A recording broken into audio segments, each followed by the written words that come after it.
Chapter 1741. Seeing this, Sun Lan would be a fool not to know that she was in a bad mood. Jinghui, I'm back. The maid brought a mat for Sun Lan, and Sun Lan sat down not far from Qiguan Jinghui. His eyes wandered back and forth between her face and left hand. If you're back, why are you so loud? The expected holding hands and crying eyes did not happen, and he was even hated. Are you angry with me? Sun Lan could not help but feel wronged. His voice was not loud. What did I do wrong? Qiguan Jinghui put the book in her hand aside and said casually, when was I angry with you? You still deny it? It's written all over your face. Qiguan Jinghui smiled coldly. Written all over your face? Then look again. Why am I angry? Sun Lan was speechless. How could he guess? If he guessed correctly, it would be fine. If he guessed incorrectly, he would die. After thinking about it, he did not do anything to provoke her. Unless the foot warmer? Qiguan Jinghui said, you guessed correctly, but there's no reward. Sun Lan was not around. For the sake of her childhood friend, Qiguan Jinghui occasionally took care of the Sun residents. However, the servants' hearts had been raised wild. For example, the maidservant who warmed her feet had other thoughts. Every time Jinghui came to visit, she would show some attitude that made Jinghui extremely annoyed when she came to serve tea. Gradually, she was too lazy to go to the Sun residence. Yesterday, she heard some gossip in the Sun residence. How could she not be angry?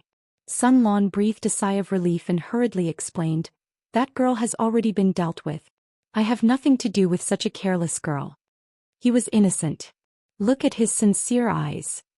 Qiguan Jinghui said, what does it have to do with me whether you have anything to do with her or not? Although she said so, her face softened a little. Sun Lan had the courage to care about Qiguan Jinghui's left hand. Which bastard hit her? Qiguan Jinghui glanced at her left hand. Why don't you ask about the person I hit? Sun Lan did not seem to realize what was wrong.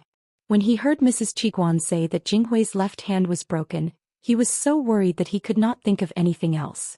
He subconsciously thought that Qiguan Jinghui was the weaker party and did not think about what happened to the person who hit her. What happened to that person? Sun Lan was a good boy. Since Jinghui asked him to ask, he asked. Qiguan Jinghui snorted. Her young brows carried a bit of coldness, which made Sun Lan feel very unfamiliar. How could I be at a disadvantage? I naturally broke the legs of that adulterous couple. Sun Lan was dumbfounded. Dog couple? Did these words come from Jinghui's mouth?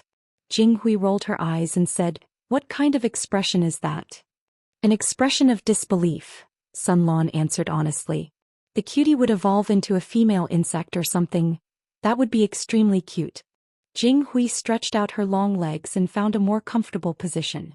Sun Lan looked at her feet, which were covered in socks, and was afraid that she would catch a cold, so she took off her rabbit fur coat and covered her feet. Tell me what's going on. Qiguan Jinghui said, it's a long story. I have all the time in the world to tell you a long story. Qiguan Jinghui started talking, and Sun Lan also understood the cause and effect. Jinghui said, the academy was established a few years ago. It was nothing when I was young, but when the students got older, their minds were not so pure.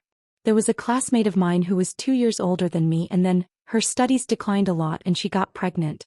Sun Lan was shocked. She's pregnant? Jinghui nodded. Whose child is it? Jinghui said, it's the son of a small aristocratic family in the city, and the other party was also a student of the academy. Why? Jinghui said, I also asked her why, and what did she say?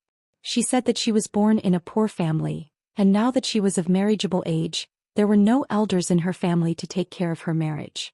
She was worried that she would not be able to marry into a good family in the future, so she had to plan for herself. Coincidentally, a male student of the academy was interested in her, and after a while they fell in love. The two of them, this shameless adulterous couple, actually did something improper in the academy and got pregnant. In the end, it was obvious that they couldn't hide it anymore, so they exploded. The headmaster was furious and expelled them. In order to prevent similar things from happening and tarnishing the reputation of the students and the academy, the teachers strictly forbade such things from happening. According to private investigations, many female students who were about to reach marriageable age or had already reached marriageable age had similar concerns. However, the scandal broke out in a timely manner, and they didn't dare to do anything even if they wanted to. Sun Lan didn't know what to say and could only continue listening to Jing Hui. What do you think the ending of this story should be? Sun Lan guessed, an official marriage and everyone will be happy. Jing Hui sneered and asked, when you say this, do you believe it? Sun Lan was speechless. Alright, he didn't believe it himself. If it was in the past, the male student could take a female student as a concubine. After all, she was pregnant with the male student's child, and the other party had studied in the Golden Scale Academy for a few years. It was better than an illiterate concubine. However, now that the limelight was tight, who dared to take a concubine in public? The male student was only born in a small aristocratic family, and his ancestors' merits were not enough for him to take a concubine. If he couldn't take a concubine, could he marry her legally? That was even more impossible. That female student had an affair with him before marriage, got pregnant and had a bad reputation. How could he marry her legally? It seemed like a beautiful campus love, but the reality was cruel. Either the female would be a nameless mistress, and follow the male for the rest of her life. Or the female would give birth to the male child, and the male would raise the child as a concubine. Or both the female and the child would get lost. The male student and his parents chose the third option. They despised the female for not having self-respect, seducing the man before marriage, being intimate with the man and even getting pregnant, causing the man to be expelled from the academy. After 10 months of pregnancy, the female student regretted giving birth. She suffered a lot and recalled her carefree life in the academy, regretting that she was too stupid to be cheated by the man. After giving birth, she took the child to the academy and begged the headmaster to give her a chance to turn over a new leaf. But she didn't realize what she had done wrong, and every word she said was to excuse herself. For example, she said that she was of marriageable age, but her elders had long passed away, and no one in her hometown could arrange her marriage. If she took off her clothes for a few years, no one would want her, and if she couldn't marry into a good family, she would have no future, and so on. That was why she did something wrong in a moment of confusion. The female headmaster who taught the female class was infuriated by these theories. Jing Hui happened to be there, so she simply retorted. In the end, the female student kept talking about Jing Hui's family background, saying that her father was an important minister of the Lord, and she wouldn't have to worry about marriage in the future. For example, many people knew that Sun Lan liked Jing Hui and the marriage was set in stone. Jing Hui could still be calm at first, but soon she couldn't calm down. Because the female student put Jing Hui in the same category as her, and her words were full of contempt and humiliation. Jing Hui couldn't stand it, so she retorted. If it were her previous self, she probably wouldn't have been able to scold them. But she went to study in the military camp. The academy had some cooperation with the station military camp. Every holiday, students would voluntarily sign up to go to the military camp to experience for a while. Many students didn't go because they thought it was too hard, and they were also ashamed to deal with these rude soldiers. But Qiguan Jinghui went every time. Staying in the military camp, she learned a lot of things. While her temperament changed, she also learned to scold people. She was vicious, fierce, and slippery. I came to the academy to study in order to show my talent in the future, not to accumulate capital for myself to serve men like you. Not to mention that I'm not engaged now. Even if I'm engaged and married, I can't stay in the backyard. It's fine if you can't bear it and do things lowly, but you have to implicate so many female students. How much sin have you committed? You don't know how to repent and you still talk nonsense here. You don't even know what you've done wrong. Did I force you to do shameless things in a quiet place like the academy? Did I take off your clothes, open your legs and make you pregnant? The Golden Scale Academy is a pure land. You don't cherish it and you don't know how lucky you are. Then you should get out of here as soon as possible and don't waste the quota. There are many women in the world who want to climb up. Someone like you who willingly degenerates should get out of here as soon as possible, and don't taint the peace here. Since the establishment of the female class in the Golden Scale Academy, how many rumors and social pressure had they endured? The masters endured the pressure, and they hoped that these students would work hard and correct the name of the female class. But in the end they produced such trash. The female student was scolded by Jing Hui until her face turned green. She attacked out of anger. She learned a lot of skills in the academy, but she didn't use them to fight for justice against the man and his family. Instead she used them to deal with Jing Hui. In terms of martial arts, Jing Hui couldn't beat them. However, she was popular in the class, had high prestige and had many helpers. After a moment of chaos, the bones in Jing Hui's left hand were broken, and the female student's leg was broken. After that, Jing Hui still wasn't satisfied. She led more than 20 female students in the class, and brought their servants and guards to smash the house of the male student. Sun Lan asked, "You really smashed it?" Jing Hui sneered. "Why can't I smash it?" He played with the female students of the academy, and didn't take responsibility for making them pregnant. He ruined the reputation of hundreds of female students in several grades. It's already good enough that I only smashed their house. Doesn't he rely on his power? Then let him have a taste of being suppressed by a stronger power. Even if the sky falls, my father will bear it. Even if the Duke of Lanting finds out, he won't really blame me. Sun Lan was speechless. Jing Hui said, "This matter shouldn't be solved in private. Hiding it will damage the reputation of the female students of the academy. It's better to be high-profile, arrogant, and open for the world to see. In this way, they won't be able to talk about the innocence of the academy's students behind our backs." She did this to protect the female students of the academy.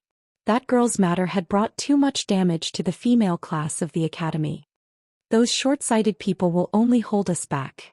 If you expect them to give face to the female monitor, you might as well do it yourself. Jing Hui suddenly thought of something.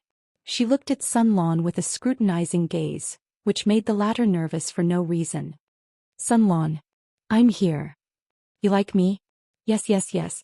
But I don't have any intention of overstepping my boundaries."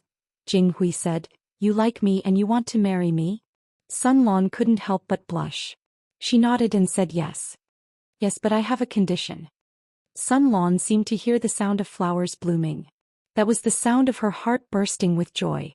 "So, you agreed just like that?" Chapter 1742. Yes, I agreed just like that." Sun Lan added guiltily, as if he was trying to regain his dignity. "Wrongly, I have no choice but to agree. You know Jing Hui's temperament. She always does what she says. I don't dare to take the risk." Feng Yi naturally did not pity his friend because Sun Lan agreed to a request. It was because Sun Lan was too timid in front of Jing Hui. With such a temperament, if he really married Qiguan Jing Hui in the future, he would be controlled by the other party and would never be able to make a comeback. Feng Yi was exasperated at his failure to live up to his expectations. How could a comrade who usually had his own opinions forget everything when he was in front of a little girl? Was his big head just for decoration? Sun Lan said timidly, "Anyway, it's not a matter of principle. If I agree, I agree." Qiguan Rang's father-in-law was too difficult to deal with. If he could use a promise to avoid his father-in-law and quickly clear the game, he felt that it was worth it. Besides, it was becoming more and more common for women to live alone. Sun Lan did not find it unacceptable. He suddenly thought of something and asked Feng Yi, "If Changxing made such a request to you, would you agree?" "Of course I would." Feng Yi subconsciously paused. After thinking, he said, "Naturally, we would discuss it." Sun Lan could not help but roll his eyes. He was already like this and he was still scolding him. "I'm not talking about discussing it or not. I'm just asking for the result." Feng Yi said matter-of-factly, "After discussing it, if there is no room for negotiation, we will naturally agree." Could it be that he could abandon his future wife for something that was in the current situation? Just the thought of his childhood sweetheart marrying someone else in the future was unbearable. Sun Lan was speechless. Wasn't this the pot calling the kettle black? Was it interesting? Of course, Feng Yi was able to laugh. He and Changxing had negotiated and had a certain degree of leeway, unlike Sun Lan. Sun Lan was instantly terrified. He could foresee that if there was any conflict between Sun Lan and Jing Hui in the future, the former would most likely give in first. This way she would be completely dominated. After saying so much, what did Sun Lan promise Qiguan Jing Hui? It could be said to be complicated, but it could also be said to be simple. To put it simply, it was for the householder. For the idle fish in the live broadcast room, the household head was just a name. The person who wrote on the first page of the household register had nothing to do with the interests of the couple. This was because the law stipulated that during the duration of the relationship between husband and wife, regardless of who was the head of the household, the rights enjoyed by the husband and wife were the same. For example, if one of the spouses wanted to dispose of their joint property, such as taking a loan or selling it, they would need the consent of the other spouse. Let's not talk about the actual implementation, at least there was such a saying. It was different in Sun Lan's era. The rights and obligations of the head of a household were slightly different from those of others. Qiguan Jinghui's request was naturally not to let Sun Lan enter her household registration. Sun Lan was her only child. Putting aside Sun Lan, even old Master Sun Wen would not agree to her request. Qiguan Jinghui didn't want to start a feud, so she naturally wouldn't make such a request. Her request to Sun Lan was to have an independent household registration. In other words, even if she married Sun Lan, she could still retain her status as the head of the household. Sun Lan agreed. Since the female soldiers were all like this, Jing Hui's request wasn't too much. However, Feng Yi felt that this young couple was a little wishful thinking. The difficulty of having two heads of household was not small. It might not succeed. In the current household registration, either a man was the head of the household or a woman was the head of the household. The latter specifically referred to those who came from the female battalion. In the future after marriage, the man would enter the household. Note that it didn't matter if it was a man or a woman who was the head of the household. A family only had one head of the household.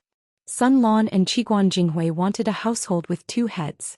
The current household registration and the head of the household were not as simple as just writing a name. It also affected many aspects. The establishment of the household registration was not only to check the population, but also to levy taxes and assign labor. The contents recorded also included the number of men and women in each household, name, gender, date of birth, place of origin, identity, appearance, and even wealth. The head of the household had greater rights, but at the same time, they also shouldered heavier responsibilities. If two households were to be operated at the same time, the workload would be huge. In addition, the situation where a woman became the head of the household was not Jiang Yu's original creation. In fact, there were examples in the past, but there were certain conditions. Only when there were no men in the household could a female household be established. In other words, the woman would be the head of the household and enjoy more preferential treatment in taxes. If this woman died, it would be the end of the household. Feng Yi had to remind her little friend so that he would have a clear understanding of reality. For the time being, I don't know if the Lord's implementation of female households is a temporary measure or a long-term plan. However, to really implement it, the current laws must be changed drastically. Taxes are the foundation of a country. If it's peaceful times, not to mention a major change, even a small change would shake the interests of all parties and attract countless opposition. It would not be beneficial to the stability of the country. However, it's a chaotic world now. Even if it's a drastic change, no one would dare to object. These two young people slapped their heads and made a decision, completely disregarding the possibility of implementation. Feng Yi was not them. If the existence of female households is recognized on a large scale, but the preferential treatment for female households is not exempted, many people will definitely take advantage of this loophole. This is not beneficial to the country's taxes, so it can't be implemented on a large scale for a long time. If the preferential treatment for female households is abolished, the taxes will be too heavy for single women. In the future, there will be fewer and fewer female households that are willing to be independent. This is also contrary to the Lord's actions in recent years. If two households were to be operated at the same time, it would definitely make the household registration more complicated. The burden on the government would increase, and at the same time, it would mean that the collection of taxes would become complicated. There is no need to implement it. If it were to be implemented, it would definitely affect the whole body. It all depends on whether the Lord is willing or not. Feng Yi told them what she was worried about so that Sun Lan and Sun Lan could be mentally prepared. When Sun Lan heard this, he also calmed down. According to the current tax collection methods of the Xia dynasty and Dongqing, there was a close relationship between household registration, population, and land. If the population did not change but the household registration increased and became complicated, it meant that the tax collection and labor would also become complicated. Then what should we do? Sun Lan frowned. He had already agreed to it. If it couldn't be implemented, how was he going to explain? If only he was to be the head of the household, Jinghui would not agree. If only Jinghui was to be the head of the household, his grandfather would not agree. If both of them were to be the head of the household, the government did not have such rules and regulations, most likely they would not agree as well. He just wanted to get married. Why did he have to face such a difficult problem? Chongqing didn't give me this difficult problem. I don't have to worry about it. Feng Yi covered her face with her fan and smiled. You ask me, how would I know? Sun Lan was speechless. Chapter 1743. Rongli, how can you bear to do this? Sun Lan looked at his good friend pitifully. They said that they would be together forever. Why did he kick him out of the car halfway? Feng Yi said, I really can't help you with this. Let me give you a suggestion. Write a letter to Old Man's son or military counselor Qiguan. Seeing that his good friend wanted to smooth things over, Sun Lan had to show his trump card. He turned around and prepared to find Jinghui. Feng Yi raised his eyebrows. He subconsciously felt that Sun Lan was not that easy to deal with. He asked, Lan, where are you going? Find Jinghui. Let Jinghui talk to Chongqing. If Chongqing was also provoked into rebellion and asked the same question to Feng Yi, wouldn't Feng Yi become his brother in trouble? By then he would like to see how Feng Yi would be able to stay out of trouble. Seeing that he was about to leave, Feng Yi hurriedly reached out and grabbed Sun Lan's hand. He said gloomily, Are you trying to die with me? Sun Lan stopped and smiled. Isn't a good brother supposed to share blessings and misfortunes together? It did not make sense for Sun Lan to be so worried about this matter, but Feng Yi was enjoying it. It was too unfair. Feng Yi was speechless. To hell with share blessings and misfortunes together. He did not expect Sun Lan, this thick-browed and big-eyed fellow, to have such a sinister intention. Rongli, are you going to help me or not? Sun Lan stared at him with his bright and harmless eyes. Feng Yi scolded him in his heart. Sun Lan was different from Old Man Sunday. He was good at pretending to be weak. He was sure that Feng Yi could not do anything to him. I really owe you. Feng Yi sighed. After all, they were classmates and friends for many years. It was not his style to stand by and do nothing. As the saying goes, one would rather tear down 10 temples than ruin a marriage. Sun Lan had been thinking about Qiguan's eldest wife for many years. He could not let him be a single dog forever. Sun Lan smiled. Rongli is indeed righteous. If not for his upbringing, Feng Yi really wanted to roll his eyes to express his inner feelings. What was righteousness? If it was not for Sun Lan, this shameless fellow threatening him with both carrot and stick, he would not have gotten on this boat. Rongli, tell me your idea. Feng Yi was the most outstanding youth of this generation and Sun Lan had high hopes for him. He would definitely have a way. Method? He had to write a letter to his lord to find out what she was thinking. Otherwise, if we act on our own, your grandfather and my father won't be able to handle the consequences. Feng Yi said, although Jinghui only wants to retain her position as the head of the household and not be confined to the inner courtyard in the future. It seems to be a simple request with no problems, but it involves many things that we can't touch. We can't solve it. Sun Lan was speechless. He did not expect that the solution Feng Yi mentioned was to look for the elders. Previously it was his grandfather. Now it was his lord. After all, he was the grandson that Old Man's son had cultivated for many years. Sun Lan also had a sense for politics but not as keen as Feng Yi. Testing the lord's intentions? Sun Lan said, if my lord intends to promote female households in the long run and support women, having 2 heads of household in a family might be the root of the problem. However, the implementation of 2 household heads would also involve issues such as taxation and population inspection. Only by solving the problem at the root could everything be achieved. If my lord is willing, our questions will definitely receive a response. On the other hand, if my lord doesn't make a statement, it means that there will be other changes to the female households. It could be further improvements or it could be a temporary solution. Feng Yi nodded and said, we still need my lord to make a statement on this matter so that we can think of a solution. Otherwise, it will be a waste of effort. If the lord didn't have this intention, it would be useless even if the 2 of them were to be passionate. Sun Lan asked uncertainly, Rongli, what do you think? Are the chances of this happening? Feng Yi covered her face with her fan, revealing only her eyes, which were brimming with a meaningful smile. Our lord is a woman after all. If she doesn't change the world's view of heirs, when she has children in the future, it will be a man's family line. Doesn't that mean that her 10 years of conquest will be a wedding dress for the young master's father? Feng Yi saw through everything. Sun Lan was stunned. For the first time he realized that his good friend was Feng Zhen's biological son. People live for money, fame, status or power. At the end of the day it's still for themselves. Why do people care so much about the family line? Of course, it's not just so that there will be descendants to worship after death. Only the dead know what the world after death is like. The living don't know. Another important reason is to pass on the torch. The fruits of a lifetime of hard work would naturally be passed on to her own children. There were also differences between close and distant children, like the palm and the back of the hand. If the world thought that male heirs would continue the family line of the man, then everything the Lord had in the future would be passed on to the male heirs. In the eyes of the world, wouldn't it be a wedding dress for someone else? Even if the children were her own, she still wouldn't feel good about it. Sun Lan said, "My lord is not such a fool. How could her thinking be so narrow-minded?" Feng Yi sighed and said, "Why are you scolding yourself?" Sun Lan choked and suddenly thought of something. Her face turned green.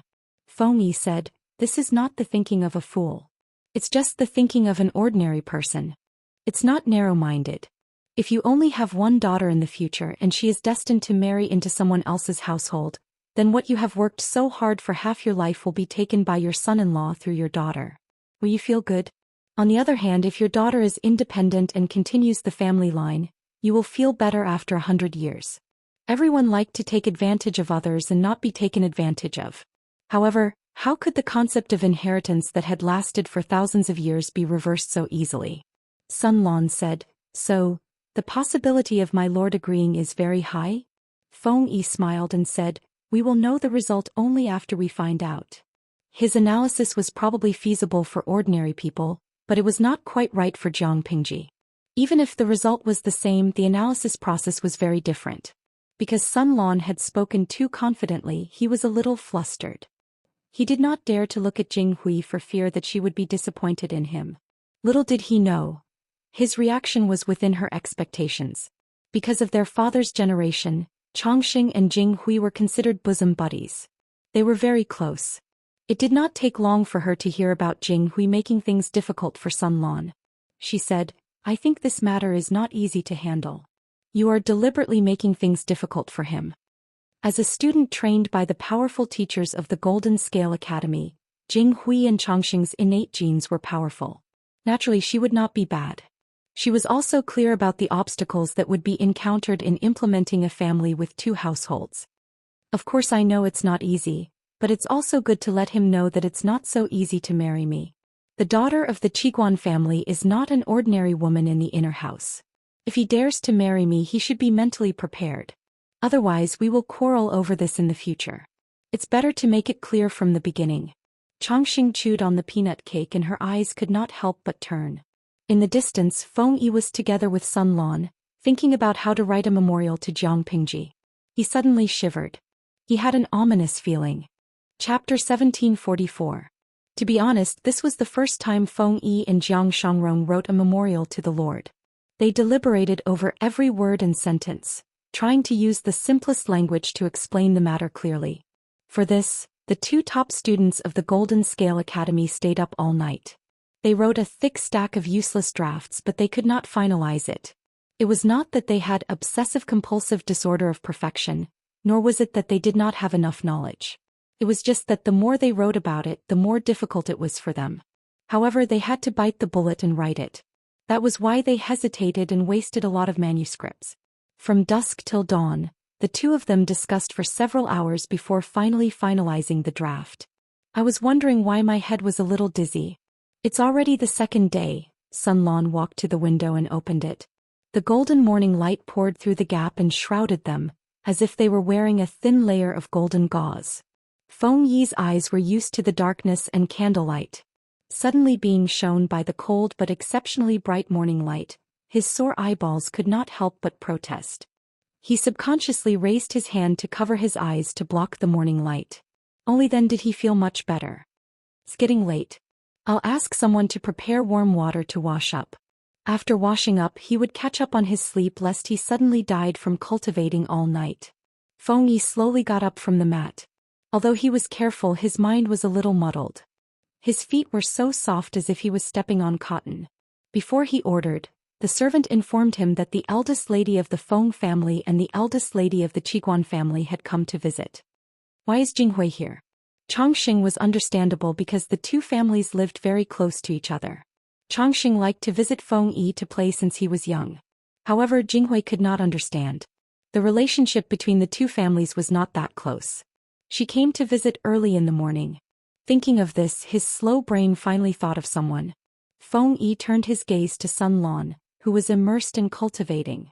Her reaction was even slower than his. She was still in a state of confusion. He thought that he knew the main reason why Qiguan Jinghui suddenly came to visit. Wash your face. Don't go out to meet people with an oily face and dull eyes. Even though they were so familiar with each other, the young man still did not want the woman to see his oily face and unwashed eye sores. Even if these two were handsome young men, which young man who could make a young girl yearn for love hadn't been carefully groomed? Brother Rongli, I'm here to find you.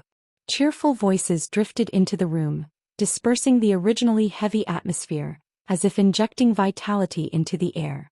By the time Changxing and Lu Ta arrived, Feng Yi and the others had already been served by the servants to wash their faces with warm water. When the warm and steamy towels touched their faces, they quivered and their muddled minds became slightly clearer.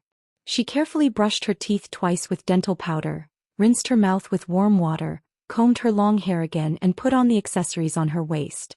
Not long after, there were two fresh and refreshing young men. Why are you here so early? Feng Yi only came out to meet him after she was done tidying up. Have you had breakfast? Changxing said, not yet. Feng Yi took the opportunity to say, then let's have breakfast together before we talk about anything else. Brother Rongli, look at the dark circles under Yoren Lan's eyes. You were so worried that you didn't sleep last night? Changxing smiled and squinted her eyes. Her smiling eyes glanced at the dark circles under their eyes, and then looked at their low spirits. She immediately guessed that these two companions had been cultivating for an entire night. However, the gloating in her words was too obvious. Feng Yi knocked on her head. Great, the two of you came all the way here just to see how pathetic the two of us are? Changxing smiled and said, this is just along the way. I originally wanted to imitate Sister Jinghui and give Brother Rongli a difficult problem. Feng Yi's smile froze. Now when he heard the word difficult, he was a little afraid. If Qiguan Jinghui did not set a good example for Changxing, how could she teach bad people? Without waiting for him to say anything, Changxing used a handkerchief to gently stroke the dark circles under his eyes and said with distress, after seeing you, I can't bear to do it. Although he didn't say any warm words, those few simple words made Feng Yi feel warm. Look, Changxing was the cute one. Qiguan Jinghui was the Rakshasa wearing a cute fake skin. Sun Lan looked at the two showing off their affection as if there was no one else around. He faintly had the illusion that his stomach was bloated. He was not a fool. If he did not show his misery to gain sympathy at this time, then when would he do it? After the four of them had breakfast, Changxing asked, how does Lan plan to solve the problem raised by Sister Jinghui? Sun Lan took out a few pieces of paper from his sleeve. He was a little perturbed. This was the answer sheet that he and his companions wrote after staying up all night cultivating. Qiguan Jinghui did not really force him. She was just making things difficult for him. It did not matter if Sun Lan could not achieve it as long as he had the intention. Seeing that Sun Lan really took out the answer sheet, she was a little curious and wanted to take a look.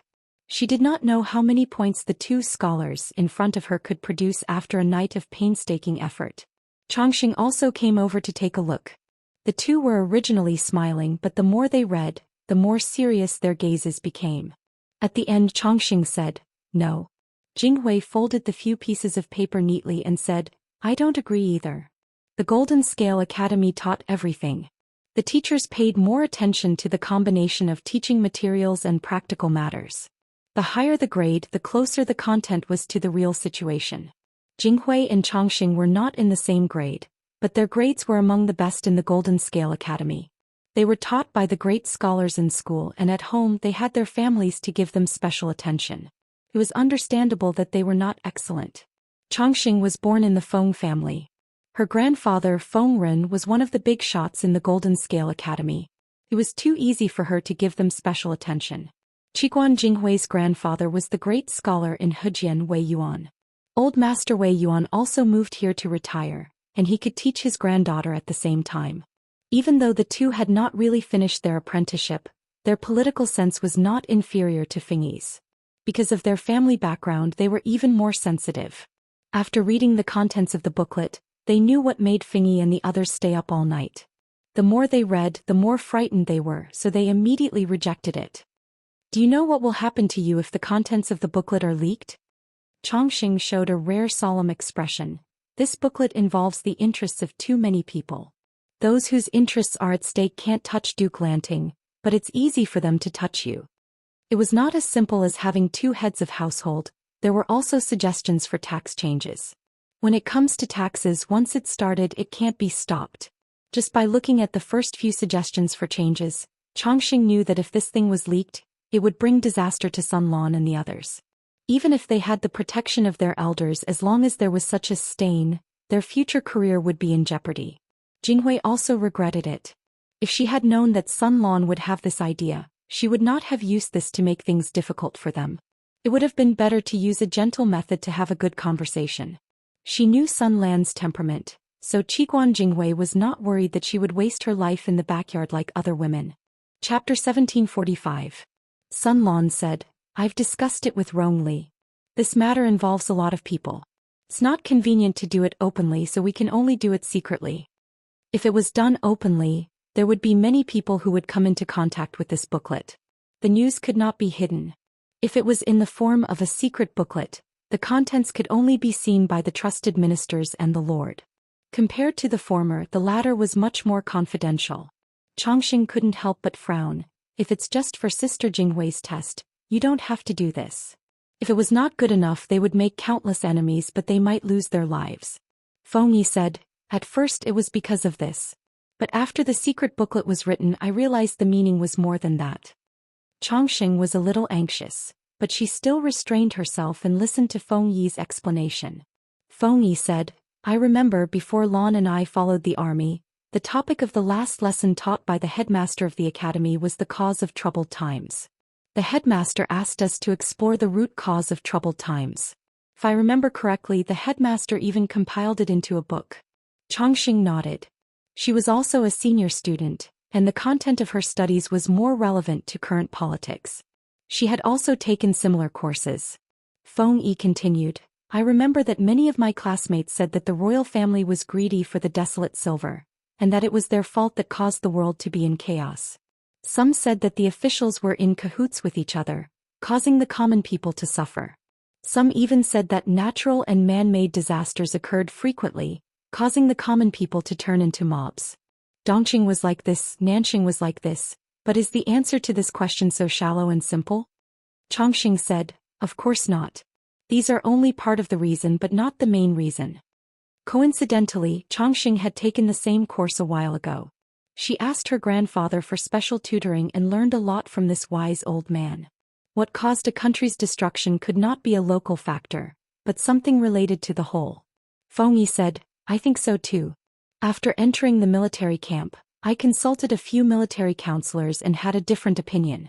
Military counselor Qiguan once mentioned the problem of the national treasury in the last years of Dongqing.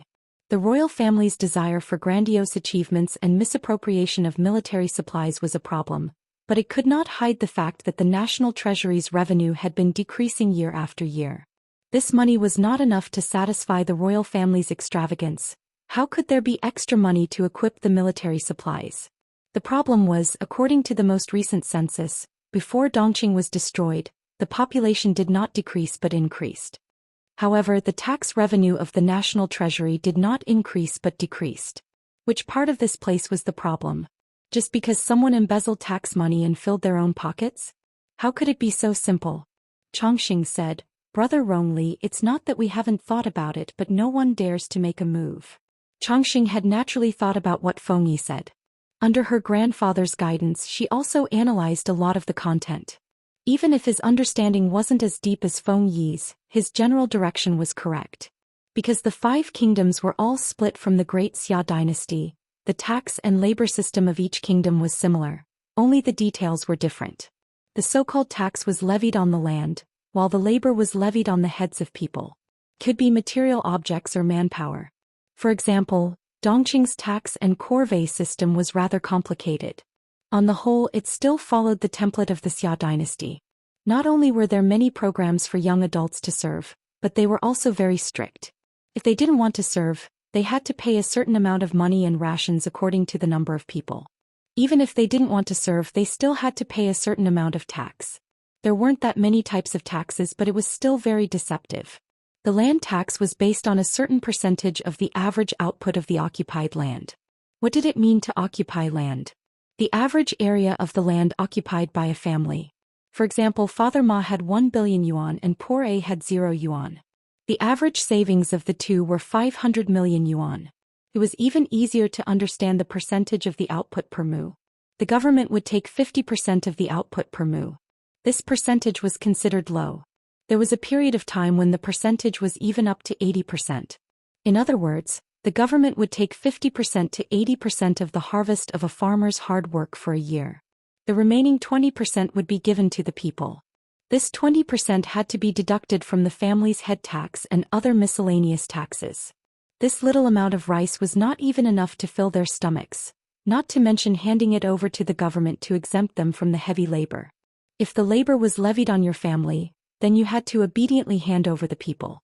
Of course, these indicators were for ordinary people and aristocrats who had special privileges. They could reduce taxes and be exempted from the labor. A little bit of it could be dealt with. In the early days of the founding of Dongqing, ordinary people did have a lot of fertile land in their hands. The occupied land was not too excessive. However, natural and man-made disasters could not be predicted by human beings. Many lands were resold to the aristocrats at a low price by the people. The aristocrats and other higher-ups obtained more land from the people to achieve the goal of annexation. The land in the hands of the people became less and less, but the taxes collected based on the occupied land did not decrease. In layman's terms, the income was low, but the taxes paid were not low. This meant that the people received less money. As time went by, the people could not bear the burden. More and more people sold themselves to the aristocrats as serfs or farm laborers to fight for a living. After the land annexation, the aristocrats had more and more land in their hands. However, as a privileged class, the actual number of land they owned was much larger than the theoretical occupied land. This meant that the more land they had, the more tax-free land they could get and the higher their income. Not only that, but the aristocrats could also use their privileges to reduce taxes that were already low. The poor people became poorer and the rich aristocrats became richer. The number of people who paid taxes decreased, and the number of aristocrats who paid taxes did not increase. The overall revenue of the national treasury naturally decreased. In addition to the embezzlement of taxes by various local governments, it would be strange for the national treasury to have a high revenue. There was no money in the national treasury. It was so poor that it could not even pay the salaries of the officials. The country was doomed. The situation in Dongqing was not that bad, but the royal family was too extravagant. They dug their own graves. Chongqing remembered the words of the academy's master, Master Qingjing. Taxes were the foundation of a country. Those hypocrites who said that money was like dung should go eat dung. Not to mention the distant past, just the rise and fall of the dynasties of a few countries in recent times showed the importance of the national treasury's taxes. If this was to be changed, the conflict between Jiang Pingji and the aristocrats would become more intense. Whether the east wind prevailed over the west wind, or the west wind prevailed over the east wind, the bastard who proposed the tax reform would be dragged out to be sacrificed to the heavens. Chongqing looked at Feng Yi, her eyes full of struggle. "Don't worry, I know what I'm doing." Feng Yi knew that Chongqing was worried, so she said gently, "My lord will not be unaware of the stakes. She is also an elder who watched me grow up. If she really wants to punish someone, she will not punish me and Lan, who are still wet behind the ears." To put it bluntly, he and Sun Lan were still not enough. If there was really a reform, it would most likely be to plot against some unlucky aristocrats and use their entire family to sacrifice to the heavens. Chapter 1746. Feng Zhen could never have imagined that his well-behaved and precious son would unexpectedly dig such a big hole for him at such a critical moment. At the moment he was still on the road. From Nanqing's Ningzhou to Dongqing's Wanzhou, the two places were very far apart. Feng Zhen and his group had been on the road for more than a month, and their bones were about to break from the bumpy ride. In addition to the fatigue from the long journey, Feng Zhen was also not used to the temperature in the north and south. Nanqing's cold was cold and damp, so cold that it made one's bones shiver. Dongqing's cold in winter was an overwhelming snowstorm, so one had to be fully armed just to go out. When they arrived in Wanzhou, it was less than a month before New Year's Eve. Most people were cooped up at home for the winter, so there were very few people on the road. It was freezing outside, but inside the carriage it was warm and cozy. Inside the carriage, the two scholars Feng Zhen and Qianxia were fully armed. They wore brocade hats and marten coats and carried warm hand warmers in their arms. Qianxia was a southerner who grew up in a warm and watery place. When had he ever seen such heavy snow in the north? At first he was a little excited, but after a while the novelty faded, leaving only worry for the people in his heart. The snow is so thick, I don't know how the people will survive this winter. Although it was said that snow meant a good harvest, if the snow was too heavy, it would be a snow disaster. The quality of the people's houses was not good, so every winter, countless houses would collapse under the weight of the snow. Without shelter from the wind and rain, how would they survive such a cold winter? Qianxia's brows were dyed with worry. On the other hand, Feng Zhen was in a good mood the whole way, even having the mood to warm up his wine and drink until his cheeks were flushed. In the end he couldn't stand it anymore, so he explained a little and comforted Qianxia. Didn't you notice that along the way we didn't see a single corpse on the road? They didn't even see many living people, let alone corpses frozen to death outside. The snow on the official road, however, was swept clean. Feng Zhen flattered his lord and said with a smile, "My lord is lenient and treats the people very well. How could you let them not survive winter? This year's snow wasn't too heavy and the people already have a plan to deal with it. Even if the houses that the commoners live in are crushed by the snow, the government will arrange for them to take refuge. They will only return after the houses are repaired. They won't let anything happen to them." Feng Zhen smiled and said, "You'll know once you enter the city." Actually, even without entering the city, Qianxia knew that her worries were unnecessary. After entering Wanzhou, Qianxia discovered a very strange phenomenon. There were always villages near the official roads, and the houses in these villages were all neat and tidy, as if they were twins from a mother's womb. One had to know that the houses in the villages of the commoners were built in all sorts of styles.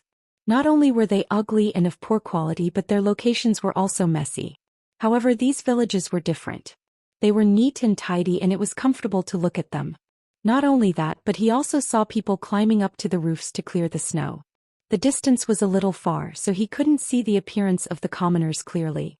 However, he could see that they were wearing thick clothing that was enough to ward off the cold. Feng Zhen explained to him, the villages near the official roads were all built by the government after they recruited refugees. Most of the commoners are refugees and some of them are people from deep in the mountains. The government made the decision to move them down from the mountains. They were built near the official roads to make it easier for them to transport grain. With the official roads extending in all directions, the commoners could transport the agricultural products that they had accumulated at home to other places to sell.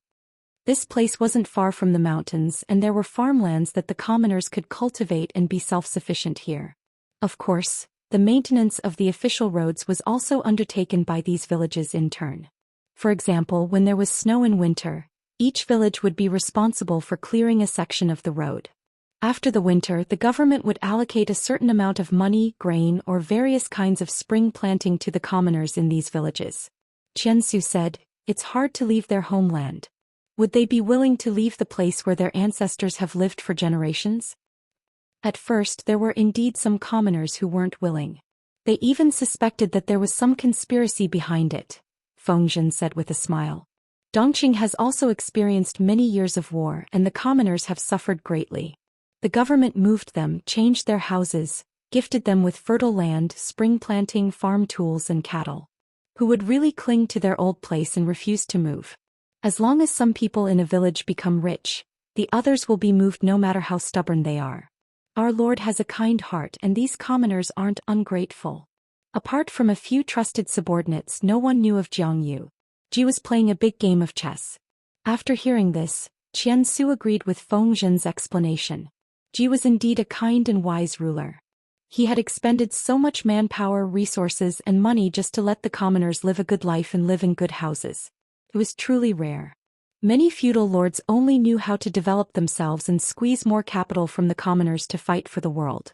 It was rare to see a feudal lord who was willing to sacrifice his own interests to benefit the commoners. The more Qianxia understood Ji, the more she felt ashamed of her past self. Prejudice was really unbearable. After hearing Qian Su's words, Feng Zhen smiled but didn't say anything. Jiang Yu. It was true that Ji was benefiting the commoners, but this construction plan wasn't just for the commoners. Because of the chaotic times, many commoners couldn't register for household registration at birth. They were considered unregistered residents, and without a household registration, there was no way to conduct a census. Without accurate population statistics, how would tax laws be enforced in the future? Moving the commoners to a fixed village, counting the population and arranging household registration was not only for the benefit of the commoners, but also for unified management of the commoners and to ensure social security. These houses weren't given away. They were still rented to the commoners at a low price to encourage the commoners to produce and create value. Then they would buy the permanent residency rights of the houses from the government. This was an invisible demographic dividend. In Wanzhou, such villages could be found everywhere. These villages were all built around arable land and roads built by the government. There were at least 40 to 50 households in a village, and at most 100 households in a village. Of course, these constructions weren't completed overnight. Basically, every village had to be repaired and a group of people moved in. At first, the commoners weren't very willing. Later, they all stretched their necks and hoped that it would be their turn. The wheels of the cart continued to roll forward. Before long, they saw the tall and majestic elephant Sunday. It wasn't very fitting to say that it was a county. The permanent population here was even greater than that of the largest state capital, and the city was constantly expanding. Of course, these expansions had their own rules and regulations. After entering the city and seeing the neat and tidy houses in the city, Qian Su once again fell silent.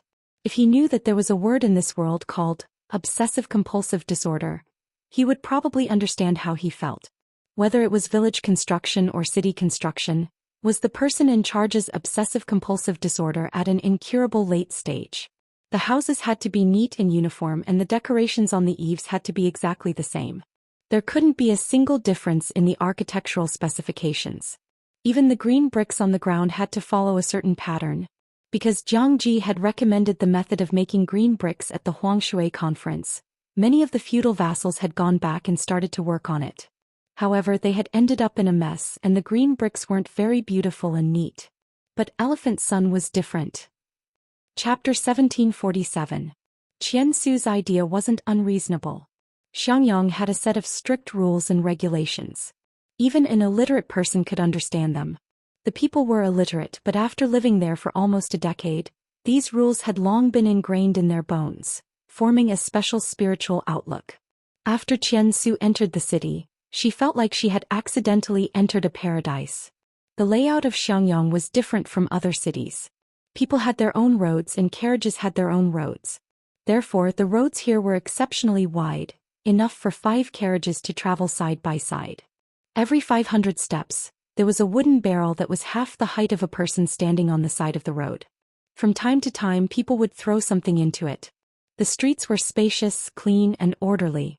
It made Qian Su, a nouveau riche, feel indescribably uneasy. The feeling of uneasiness was similar to that of an illiterate person sneaking into the circle of top scholars. Feng Zhen revealed a long-lost emotion and explained to Qian Su excitedly. What are those wooden barrels used for? They're used to throw rubbish and the filth of cows and horses. They're not allowed on the road. If you don't dispose of them, you'll be fined if you're caught. What's up with those strange carriages? Qian Su saw a carriage with 2 horses passing by next door. Except for the top of the carriage, it was open on all sides. Qian Su took a look and discovered that the carriage was separated by 3 wooden planks.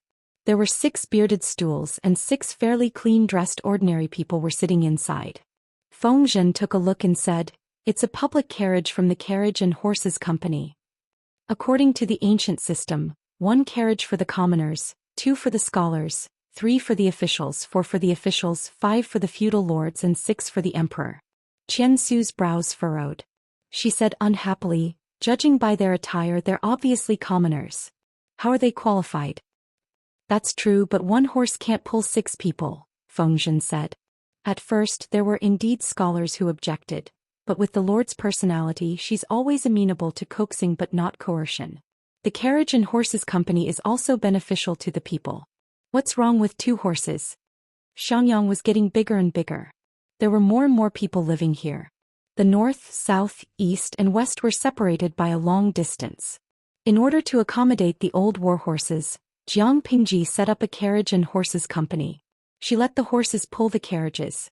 The drivers were all retired soldiers. Transportation was convenient and the people didn't have to walk.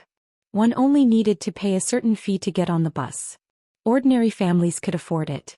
Because 2 horses pulling a chariot was a privilege that only scholars had, ordinary civilian organizations did not dare to follow the trend of setting up chariots and horses, for fear of being accused of overstepping their authority. Therefore, chariots and horses had always been an official organization. In order to make it easier to manage, he also made a license plate mark. Due to the high cost, horse-drawn carriages and ox carts were not as popular as private cars in the later generations, so the traffic had always been smooth. Commoners could wait for a bus at a fixed stop. If there was an empty bus, they could get on. The funny thing was that the people who had objected to it at first were happy to use the public carriages later on. It couldn't be helped. Not everyone had the money to keep a horse carriage or an ox cart. Most of the time they had to rely on their feet. Since there was such a convenient means of transportation that even the commoners could use, why couldn't they? Qianxia watched with relish. She was shocked at first, but then she calmed down. However, she didn't close her mouth halfway through. "We're here." Fengzhen got out of the carriage and secretly massaged his old waist. Then, as if nothing had happened, he walked over to the other carriage. "Madams, you can come down with the little Langjun and the little wife." The curtains of the carriage were lifted. Zhou Xian and Wuxia stepped down from the carriage with the help of their maids. They were holding their babies tightly wrapped in their arms. Fengzhen had applied to Jiang Pingji for a transfer to Wanzhou. It was official business, but in fact he was slacking off.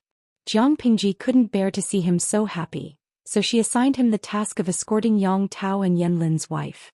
Yang Tao and Yanlin both had families, but the conditions in Nanxing were harsh and unsuitable for their wives and children. Jiang Pingji suggested that their wives and children move to Wanzhou to settle down. Jiang Pingji was purely concerned about her subordinates, but in the ears of Yang Tao and Yanlin, it sounded like a threat. Was she suggesting that they hand over the hostages? Regardless of whether she meant it or not, Yang Tao and Yanlin could only agree. This trivial matter was thrown to Fengzhen. Qianxia volunteered to help. Although it was said that she was sharing Fengzhen's worries, she was actually secretly protecting the 2 madams and their children to prevent possible harm. As intelligent as Jiang Pingji was, she naturally understood the deeper meaning behind these people's actions. She didn't explain and let them fill in the blanks. This was a comedy where everyone was diligently scheming against each other, but only the Lord was fishing in troubled waters. "We'll be living here from now on? Where will Wuxia live?" Zhou Xian had been a little uneasy these days. When she saw the residence she would be living in from now on, she was a little uncertain. Isn't this treatment a little too good? General Yang and military advisor Yan have a close relationship. My lord wants to arrange for them to live closer together. I checked the houses that are still empty. This is the only one that's better. The location is quiet, but it's not far from the bustling city. This is General Yang's residence, and the one opposite is military advisor Yan's. As a building maniac, his lord had built hundreds of residences in one go as soon as she entered Xiangyang district. A small number of residences were left behind. Some were given to the initial team as rewards, and the rest were sold at a high price to the gentry or local tycoons who had moved in. His lord, a black-hearted merchant, paired up with Wei Ci, the leader of the navy. The residences there were extremely expensive. In the past 2 years they had earned a lot just by selling the residences. For example, Fengzhen's residence, which he had bought for only 3 copper coins, had now increased in value countless times over. If Yang Tao and the rest knew that his lord had gifted them such a residence, they would be even more loyal. "Thank you, Master Lanting." Zhou Xian secretly heaved a sigh of relief. She bowed toward the south and nodded to Fengzhen to express her thanks. Fengzhen smiled and said, "It's New Year's Eve Lantern Festival in a while. If the 2 madams are free, you can bring your maidservants out to play and relax." In reality, Xiangyang district was very lively for a month before New Year's Eve. Various merchants' warm-up activities were similar to those of profiteers in later generations. These scenes could only be seen in Xiangyang district. For outsiders like Zhou Xian it was rather rare. Fengzhen only returned home after settling them down. Little did he know that his son's rebellious youth had arrived. The scene was rather peculiar. Thinking about how he bragged about his son in front of his colleagues and how good he was at educating his son, he couldn't help but hammer himself to death. Silly boy, you've tricked your father to death. Feng Yi's secret letter successfully reached its destination and landed in Jiang Pingji's hands. The reason why it was a secret letter was that its confidentiality was the most important. The number of people who were qualified to read the contents of the letter was definitely less than 3. Feng Yi and the other naughty boys were quite lucky. The secret letter landed directly in Jiang Pingji's hands. Feng Yi? It's from Rong Li of Feng Zhen's family. Could it be that something happened at Zhangjiang Pass? Jiang Pingji still didn't know that Feng Yi and Sun Lan had returned to the academy to continue their studies. She thought that the two of them were still working hard at the front lines. She tore open the seal and took out the thick secret letter. At that moment the sun was setting in the west. The room was dim and half of Jiang Pingji's face was hidden in the darkness. Chapter 1748. Madam Bad News. Master suddenly said that he wants to punish her. When the old housekeeper hurried over to ask Wan Xiu for help, Wan Xiu was in the middle of her skin treatment. Punish her? Hearing this, Wan Xiu frowned slightly. Was there such a thing in the house? No, the point was why and who was being punished. Wan Xiu hurriedly got up from the mat and followed the housekeeper to save her without makeup. Why did Master suddenly want to punish her? Who did something wrong? What did he do wrong? Although she asked, she was smart and had a rough guess in her heart. There were only 3 proper masters in Feng Zhen's residence. Feng Zhen wouldn't ask for the family law to punish him, so the only one left was Feng Yi. However, Feng Yi had always been a well-behaved child, so how could she have angered Feng Zhen to the point of asking for the family law? The old housekeeper had served Feng Zhen for many years.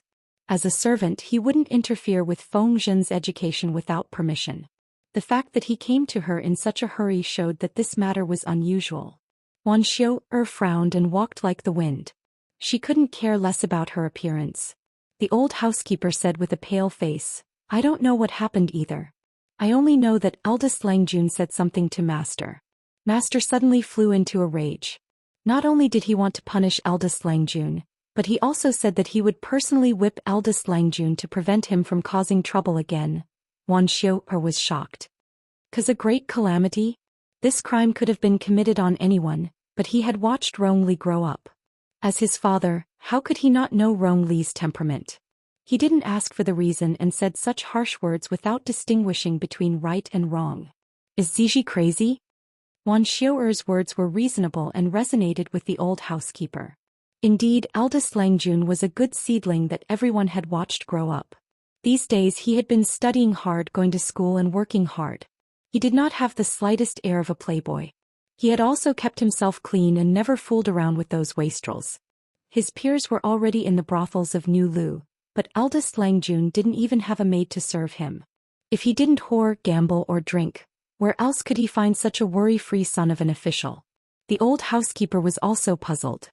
He subconsciously ignored his wife's unceremonious scolding of, Zi Feng is crazy. In his heart, Feng Zhen deserved to be scolded. When Wan Xiu brought her people over, she heard Feng Zhen's angry curses from afar.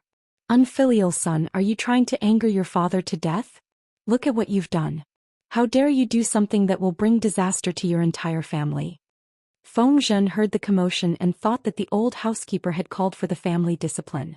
Hand it over. See if I don't break this unfilial son's legs. Wan Xiu stepped forward and said, What do you mean by breaking my legs? Let me see who dares to make a move. Feng Zhen, who was standing, and Feng Yi, who was kneeling with his head lowered, looked at her in unison. The latter's gaze was calm, while the former's anger had yet to subside. This has nothing to do with you. Feng Zhen was so angry that his blood was racing. His whole body was covered in hot sweat and his words were a little harsh. Go back first. You hit my son. What do you mean by, this has nothing to do with me? Wan Xiu stood in front of Feng Yi, her aura no less imposing than Feng Zhen's. She retorted, If you want to use the family discipline to discipline your child, I won't object. But breaking his legs and whipping him to death is a little too much. He's your son. Is he not my son? Before you hit him, shouldn't you give me an explanation? Feng Zhen's eyes widened in shock. He was secretly angry at the old housekeeper for being a busybody and dragging Wan Xiao into this. However, the trouble Feng Yi had caused couldn't be made public. He could only dismiss all the servants, point at Feng Yi and say, "Unfilial son, tell me what you've done wrong. Let your mother be the judge and ask for the family discipline to break your legs. Tell me if I've gone too far or if you deserve it." With that, Feng Zhen suppressed his anger and said to Wan Xiao, "It's not that I'm cruel. It's just that this unfilial son has nearly destroyed our family. If we don't teach him a lesson now, how can we protect him in the future?" Wan Xiao suddenly realized that she had misunderstood something. She turned her gaze to Feng Yi and said gently, "Rongli, tell me what happened." Feng Yi obediently and briefly told him that she was going to give Jiang Qiji a gift. Ji's secret letter. Wan Xiao asked, "Just a secret letter?" Feng Yi braced herself and said, "The content of the secret letter involves a lot of things." Feng Zhen furiously added insult to injury. "It's more than just a little involved. Could it be that you don't know how many people will view you as a thorn in their side once the things you've done are spread out? Who gave you the courage to get involved in something as big as taxes? At first, I thought that you were steady and mature. I didn't expect that. It would be better for you to be a profligate young master. If you raise a cripple, then so be it. At least you won't cause such a huge disaster." Wan Xiao was confused at first, but when she heard the word tax come out of Feng Zhen's mouth, she began to understand. "How big are the implications?" Feng Zhen laughed coldly. Any aristocratic family or poor family with some wealth would probably dream of burning this brat to ashes. Wan Xiao's heart went cold. She asked in a low voice, "Can the secret letter be recovered?" Feng Zhen sighed with a weary expression. The frivolity between his brows had disappeared long ago, leaving behind only deep worry. While he was angry, he was also worried about his brat. However, there was nothing he could do. "We can't recover it. It's too late. I'm afraid that the secret letter has already reached the master's hands." Feng Zhen was angry that his son had caused trouble, but he was even more worried that Feng Yi would be captured by his master to be sacrificed to the heavens. Even if the master didn't sacrifice this brat to the heavens, the victims, who had their cake touched by the master, would secretly seek revenge. Feng Yi said, "Father," Feng Zhen said angrily, "Stop shouting. I don't have an unfilial son like you. Now you remember that I'm your old man? Why didn't he think more when he caused trouble? Such a troublesome son should be beaten to death. If he and his wife worked hard, they might even be able to create a new account." Feng Yi had been a little nervous at first, but when she saw Feng Zhen's attitude, she calmed down. "Father, your son thinks that things might not be as serious as you think." Feng Zhen laughed coldly. "I've eaten more salt than you've walked. You want to show off your intelligence in front of your father? You're still too young." Feng Yi said, "Your son just feels that the master is different from the previous wise and virtuous rulers. Even if you flatter her now, she won't hear it and she won't let you off. The master is indeed different, but she is also." At this point, Feng Zhen felt a headache coming on and raised his hand to rub his forehead. Sentimental and nostalgic feudal vassals couldn't go far. His master maintained a frightening level of rationality 24 hours a day. If the heaven sacrificing ceremony could achieve the greatest benefits, she wouldn't be merciful. Chapter 1749. Feng Yi said, "I thought that the Lord already had this thought a long time ago." Feng Zhen glanced at his son. Yes, this kid was no longer the good bamboo shoot he was proud of, but Feng Yi. Feng Yi asked in a low voice, "Dare I ask, father, how do you think Xia and Dongqing were destroyed?" Feng Zhen's brows furrowed. His son's question had a deeper meaning. If we want the Xianxia dynasty to survive, we can't fall on the same question again. Feng Zhen stared at his son with a strange gaze. He was silent for a long time, making Wan Xiao, a bystander, unable to sit still. After a long time, Feng Zhen sighed and said to his son, "What do you think? Say it." Feng Zhen's guess was right. Feng Yi's secret letter was indeed in Jiang Pingji's hands. Only she and Wei Xi had seen the contents of the letter. A bad bamboo produces a good bamboo shoot.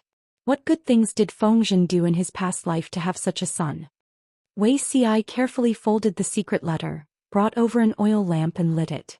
The orange-red flame shot up fiercely and engulfed the secret letter in an instant.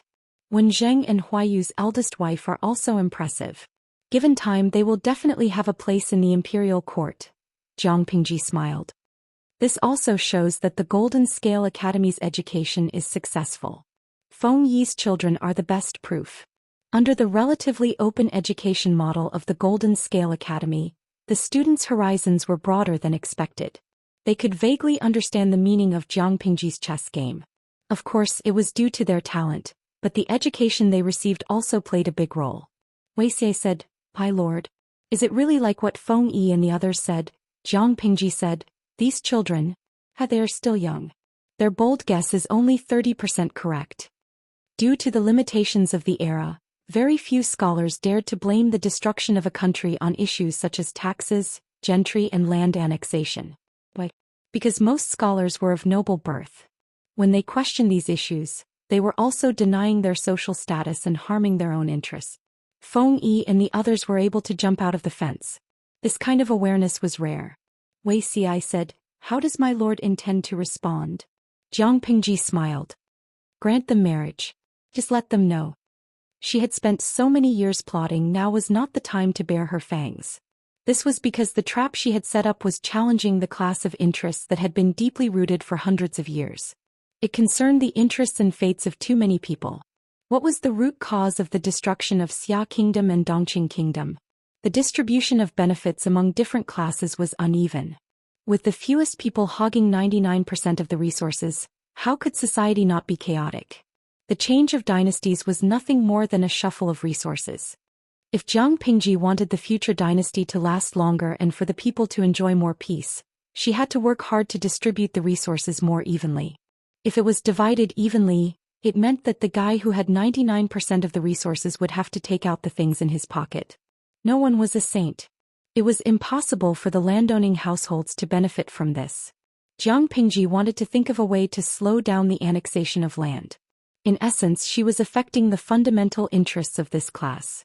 Moreover, she had also established the Golden Scale Academy and vigorously promoted education. She was challenging the aristocratic class's monopoly on education under Thais. Interestingly enough, if one were to get to the bottom of it, the noble landowning families were once powerful landowners. Through repeated political investments and gambles, they obtained political and economic privileges. After a few generations of operation, they started from the local government and gradually got involved with the central government. They gained a firm foothold and gained more rights to speak. They huddled together and grew rapidly. They annexed countless lands and enjoyed various privileges. Gradually, they became famous families in later generations. The cake was limited. If they wanted to enjoy more benefits, they had to kick down those who tried to climb up to share their cake. Therefore, the monopoly of officialdom and culture came into being. Zhang Pingji wanted to break this monopoly. It was useless to simply rely on violence, killing people and crushing them. Without this group of landowning households, the poor who climbed up would also become the new nobles. It would multiply and multiply endlessly. Don't think that the poor would represent the masses and fight for the interests of the people just because they suffered from the disdain of the landowning households. The poor would only work hard to climb up and join the group of landowning households. They would transform into a new class of exploitation with a peace of mind. Therefore, Zhang Pingji really had to deal with not only the landowning households but also the new nobles who were born poor. The Golden Scale Academy and the promotion of culture and education were to break the cultural monopoly. The imperial examination to select scholars was introduced in the future to break the monopoly of officialdom. Of course, the audience in the streaming room also said that the imperial examination to select scholars had its pros and cons. Zhang Pingji still needed to do more research. She tried to integrate the examination and teaching system of the Federation in her previous life and transform it into a new system that could adapt to this era. At least she had to let the people at the bottom see the hope of changing their fate. As long as the source of officials was expanded, it would naturally have an impact on the monopoly of the landowning households. The new nobles would thin out the original cake of the landowning households. However, Zhang Pingji not only had to guard against the landowning households, but she also had to guard against the new nobles. Therefore, how to control them reasonably and narrow the gap between them and the ordinary people was the most important thing. As this problem surfaced, the reform of taxes and corvée was inevitable. The original system of taxes and corvée gave the landowning households a green light. It made them richer and the poor people poorer. The pace of land annexation was getting faster and faster. In the end, the land in the hands of the people would all be in the hands of the landowning households. The balance of resources would be completely tilted. If it was another era, the tax rate of the rich could be increased and a high inheritance tax could be set so that the gap between the rich and the poor would not be too big. However, in this era, inheritance tax could not be counted on. It was also difficult to implement a high tax rate for the exploitative class. After all, the people who made the laws were the evil exploitative class. If she did that, she was afraid that more than half of her confidants would betray her. She was not that reckless, so she had to change her way of thinking. While reducing the burden of the people as much as possible, she would create income for them. At the same time, she could achieve her goal of defeating the local tyrants by cooking frogs in warm water. The existing system of taxes and corvée was definitely not feasible. It was one of the accomplices of land annexation. Compared to the landowning households and commoners, the ordinary people were the weak. It was difficult for them to keep the land in their hands. Jiang Pingji made a clean cut. She made all the land belong to the state and used this to curb land annexation. Rather than saying it belonged to the state, it was better to say that it belonged to the royal family. This required a firm fist. So far, Jiang Pingji had done a good job in this aspect. She plundered wherever she went. On this basis, the miscellaneous tax items related to the land tax would be merged into the land tax. This would reduce the workload of the government in collecting taxes and reduce the complicated links. This would also reduce the risk of tax evasion. The people would rent land of varying sizes from the government according to the number of people in their families.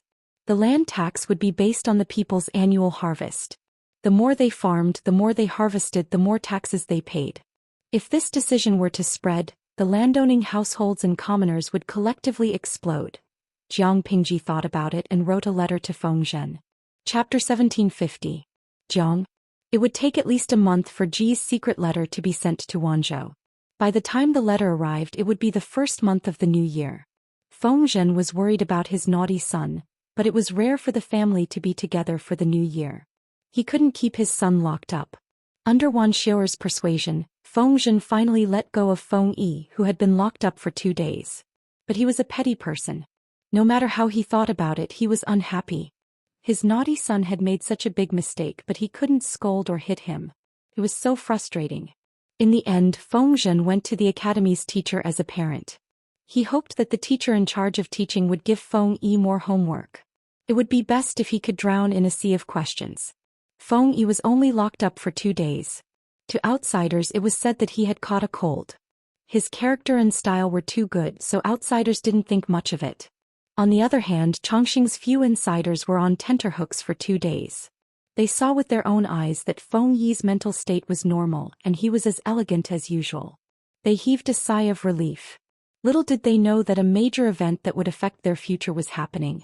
Speaking of which, the students of the highest grade in Jinlin Academy were mostly between 17 and 20 years old.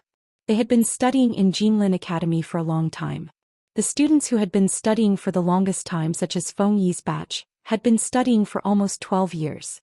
The shortest ones had been studying for at least 10 years. There was no doubt that both the male and female students were the students that the academy's teachers put the most effort into. The teaching materials they used were the freshest. The teachers would change the teaching materials according to their learning progress and absorption. Well, to put it bluntly, they were experimental guinea pigs. However, as a group of precious guinea pigs, the academy's teaching resources would be given to them first. They deserved to be called painstaking efforts. At this point, many students didn't lack knowledge but experience. They could master the skills they had learned through personal experience. In terms of academics, many teachers felt that they had nothing to teach them. If these students continued to be locked up in Jinlin Academy, it wouldn't be good for them. Instead, it would be harming them. The time after turning 20 was the golden time to work hard. It couldn't be wasted. It was better to let the students graduate and leave the academy to explore the wider world. There was no end to learning. If the students still wanted to study miscellaneous books, they could borrow books from Jinlin Academy and take them home to slowly study. The elders of Jinlin Academy, led by Master Yuan Jing, felt that they couldn't keep delaying the students, so they discussed this issue. In the end, they gave Ji wrote a booklet. At the end of the day, Jinlin Academy was an official academy. Whether the students graduated or not was not decided by the big shots, so why would they need Jiang Lushi? Ji made the decision. In addition, after the first batch of students graduated, most of them came to her to apply for jobs. How could they hide this from Jiang? Big Boss Ji? Ginger? Ji also agreed, but she had her own ideas on how to select students to become officials. After so many years of planning, it's finally time to move forward with the selection of students. Wouldn't the majority of the landowning households explode with rage if they proposed to select talents through a systematic examination right off the bat? Now that he had proposed the concept of dividing up the subjects, these guys couldn't influence the results even if they wanted to. First Ginger. Ji Yunshu's wings were full of feathers, so the nobles who opposed her simply didn't have the ability to meet her head-on. Whoever dared to say no in front of her, she would make them cold sky X break. In the year when Ji Yunshu established the library of Jinlin Academy, she used a similar examination method to select students. At first, the landowning households were very angry, but because they were small in scale, there weren't many people in each expedition, so their opposition was just loud thunder and small rain. Third, with the accumulation of these years, the grassroots and middle levels of the Jinlin Academy's expeditions had formed a certain scale, so their voices were no longer as soft as mosquitoes. Although they couldn't meet the landowning households head-on, they were still a force to be reckoned with. Ginger. If Ji Yunshu proposed to divide up the subjects, these people were the least qualified to oppose. Even if they didn't support her, they wouldn't jump out to make things difficult for her. Finally, Ginger. Ji Yunshu had been helping Jinlin Academy build a positive image all these years. The students of the academy had long become a unique scenery, and the people accepted them very well. In addition to the main headmaster of Jinlin Academy, Ginger, Ji Yunshu also used the method of private bidding to establish 22 branches in various provinces and counties. Because of good management, Ginger, while Ji Yunshu was friendly to the people, she also won over a small number of small landowning households and ordinary people. The influence of Jinlin Academy was incomparable. Now, the first batch of students was about to graduate, and their final destination would inevitably attract a lot of attention. In the eyes of outsiders, these students were Ginger. Ji Yunshu had poured years of painstaking effort into them, so she definitely wouldn't let the fertile water flow to the fields of outsiders. However, the fact was that Ginger, Ji Yunshu refuted all the suggestions of the military expeditions. People's talents are divided into different grades. Some people are geniuses but waste the food given by God, while some people are stupid but diligent. If all of them are expeditions and treated equally, then what's the point of their hard work? If they can get into Jinlin Academy and get into the highest grade, who will take the trouble to study in the future? Ginger. Ji Yunshu sternly refuted the guy who proposed this bad idea. He didn't care about the old friendship. Even if this famous scholar had contributed a lot to the construction and development of Jinlin Academy, she still had to refute him. She wanted all the students to know that it was not so easy to get into an official position, and only the winners could stand out. So she took advantage of the situation and proposed the concept of dividing up the subjects. With the previous arrangements, this concept didn't encounter much opposition. Even if some people objected, they didn't dare to say anything. Dividing up the subjects was a big deal. Ginger. Ji Yunshu planned to preside over it personally. Firstly, it was a show of seriousness. Secondly, it was a deterrent. Thirdly, she could discuss the specific matters of dividing up the subjects with the leaders of Jinlin Academy. There couldn't be any accidents in the first imperial examination. She threw the matters of Nanxing to Fu Wang, Yangxi, Yang Tao and Yen Lin. Yang Tao and Yen Lin were rendered speechless by her actions. A year ago, Yang Tao was still fighting with Ginger. Now he was going to hand over the entire situation of Nanxing to them. She was too ambitious. Even if Fu Wang was the commander, Yangxi, Xieze and Li, a few important ministers were watching over them, but it was undeniable that Yang Tao had a lot of military power. If Yang Tao wanted to rebel Ginger, she would be in a terrible fix. When Yang Tao shared his thoughts with his little friend, Yen Lin's little friend seemed to roll his eyes at him. Xianxia, did you forget? Forget what? I forgot that both our wives and children were sent to Wanzhou. They had hostages in their hands. How could they be worried about Yang Tao's rebellion? Should Yang Tao be worried about Ginger? Would that bastard Ji kill the hostages? He was mentally tired.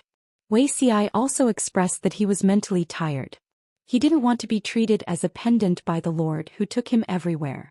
If this continued, even a blind person would know that they had an affair. Ginger, Ji Yunshu said sternly, I'm not good at painting. Naturally, I have to take Zixia with me. Looking at her sincere big eyes, she didn't take Wei Xi with her to have an affair. If that was the case, why would she take Lu Zheng with her?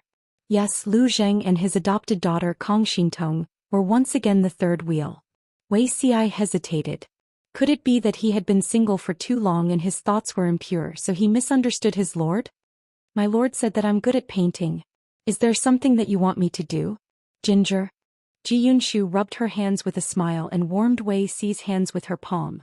The first batch of leeks in Jinlin Academy is ready. It's time to harvest them. Chapter 1751. Jiang Pingji continued.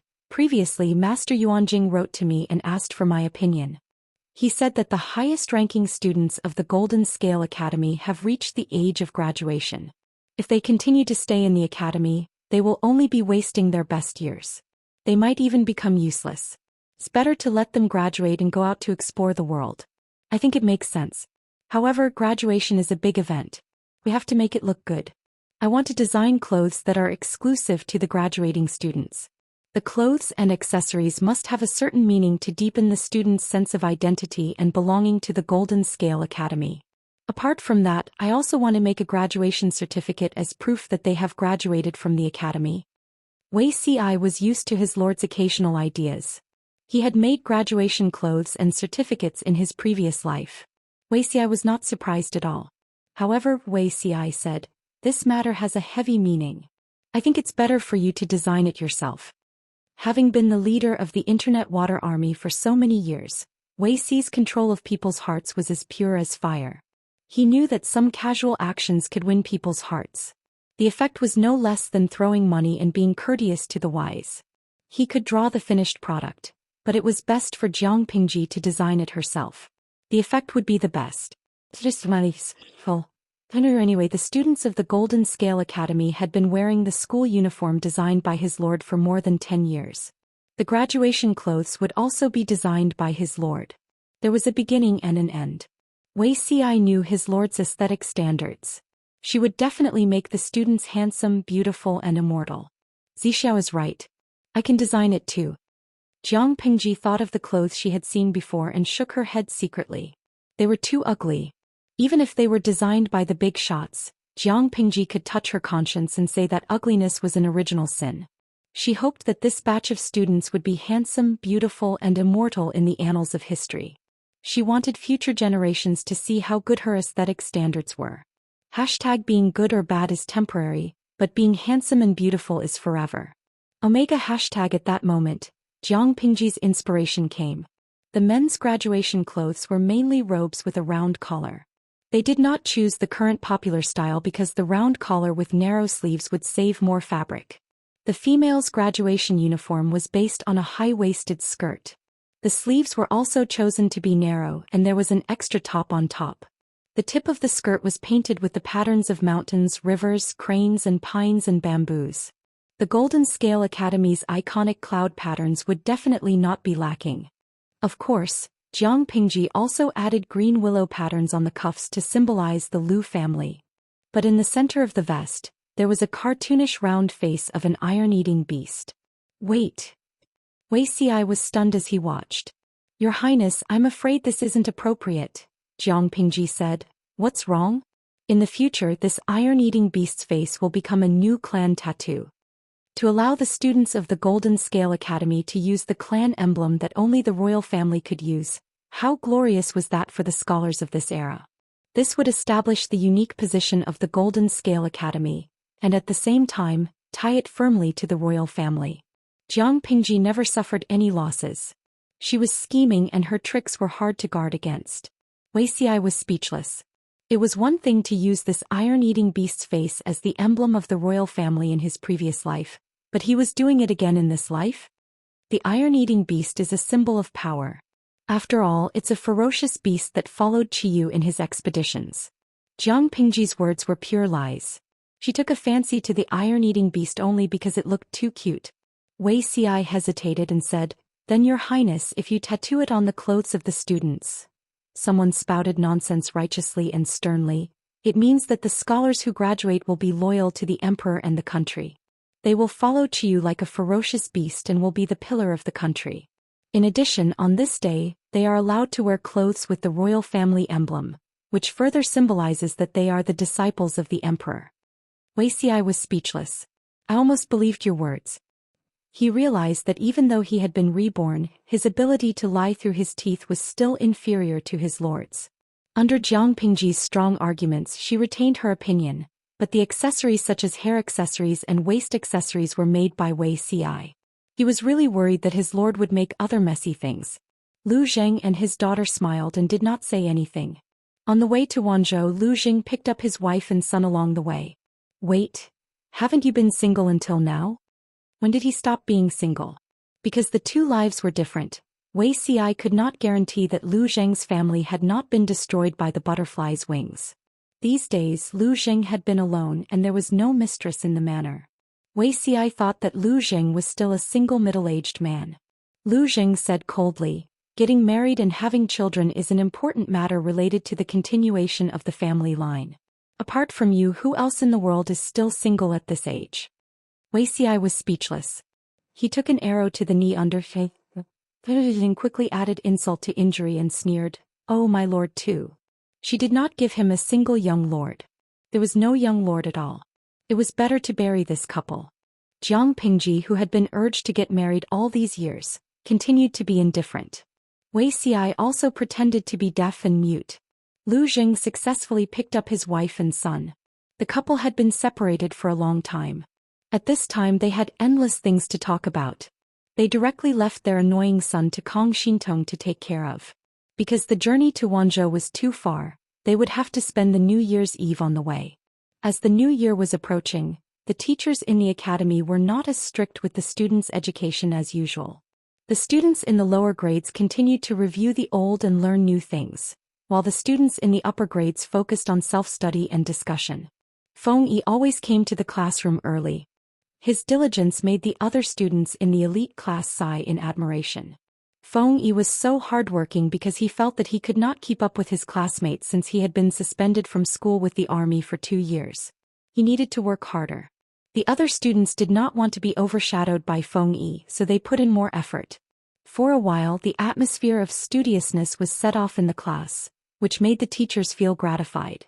Feng Yi's behavior made the unlucky Sun Lan suffer. The Golden Scale Academy required ordinary students to stay in the dormitory. They could only see their parents once a month in the reception pavilion and return home once every 6 months. The student dormitory was in the Golden Scale Academy. The boys lived in the south of the academy, while the girls lived in the north. They were not allowed to approach the dormitory of the opposite sex without permission. Ordinary students had the advantage of being close to their dormitory when they went to class, but special day students like Feng Yi had to wake up earlier because they lived outside the school. Feng Yi was always able to arrive an hour before the start of the morning reading period. One could imagine how early he got up. Sun Lan had also been suspended from school with the army. He would be compared to Feng Yi in all aspects. He could only laugh bitterly and risk his life to accompany Feng Yi. "It's such a cold day. Can't you just laze in bed for a while?" When Sun Lan arrived at the classroom, Feng Yi's table was lit by a candle. The area outside the candle was pitch black. The cold wind was blowing and whistling outside the window. Feng Yi was not afraid of ghosts. Feng Yi sat up straight. The morning is the best time of the day. He heard Sun Lan's footsteps approaching. Along with the rustling of clothes, he sat down on the mat beside him. "It's too early." Chapter 1752. Every day, I'm under a seal called blanket. So what if I die of old age? The happiest way to die is to die from the heat in winter. You woke up so early. I have to risk my life to accompany you because of you. Look, I have dark circles under my eyes these days. Sun Lan yawned sleepily and tried to open her eyes. She couldn't help but complain to her friend. "Yesterday I met an acquaintance. He secretly asked me if I was too nymphomaniac. He even advised me to take it easy. No matter how young I am, I shouldn't be so tormented. God has mercy on me. I'm still a virgin. Even though I've been in the army for 2 years, learned a lot of dirty words and seen a lot of shameless scenes, I still have self-control." Feng Yi smiled and said, "Just ignore them. Whether to ignore the busybodies who compared the two of them or ignore the acquaintances who misunderstood Sun Lan's innocence, it depends on what the listener thinks. Sun Lan and Feng Yi had known each other for a few years, so she naturally understood. She muttered, "Gossip is a fearful thing. How can you be so free and easy?" Sun Lan couldn't care less about what others said. He could only do his best to do his own thing.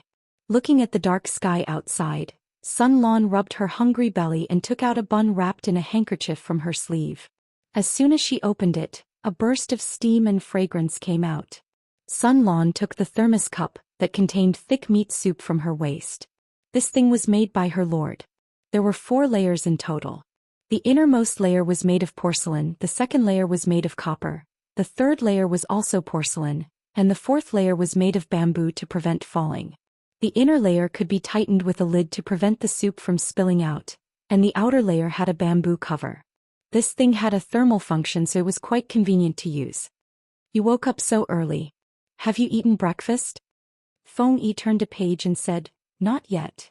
Sun Lan said, "I have extra here. Do you want to eat some first?" Feng Yi smiled. "It's not good to eat too much breakfast. Chongqing said that she would bring some for me." Sun Lan took a big bite of the bun. Her cheeks were stuffed.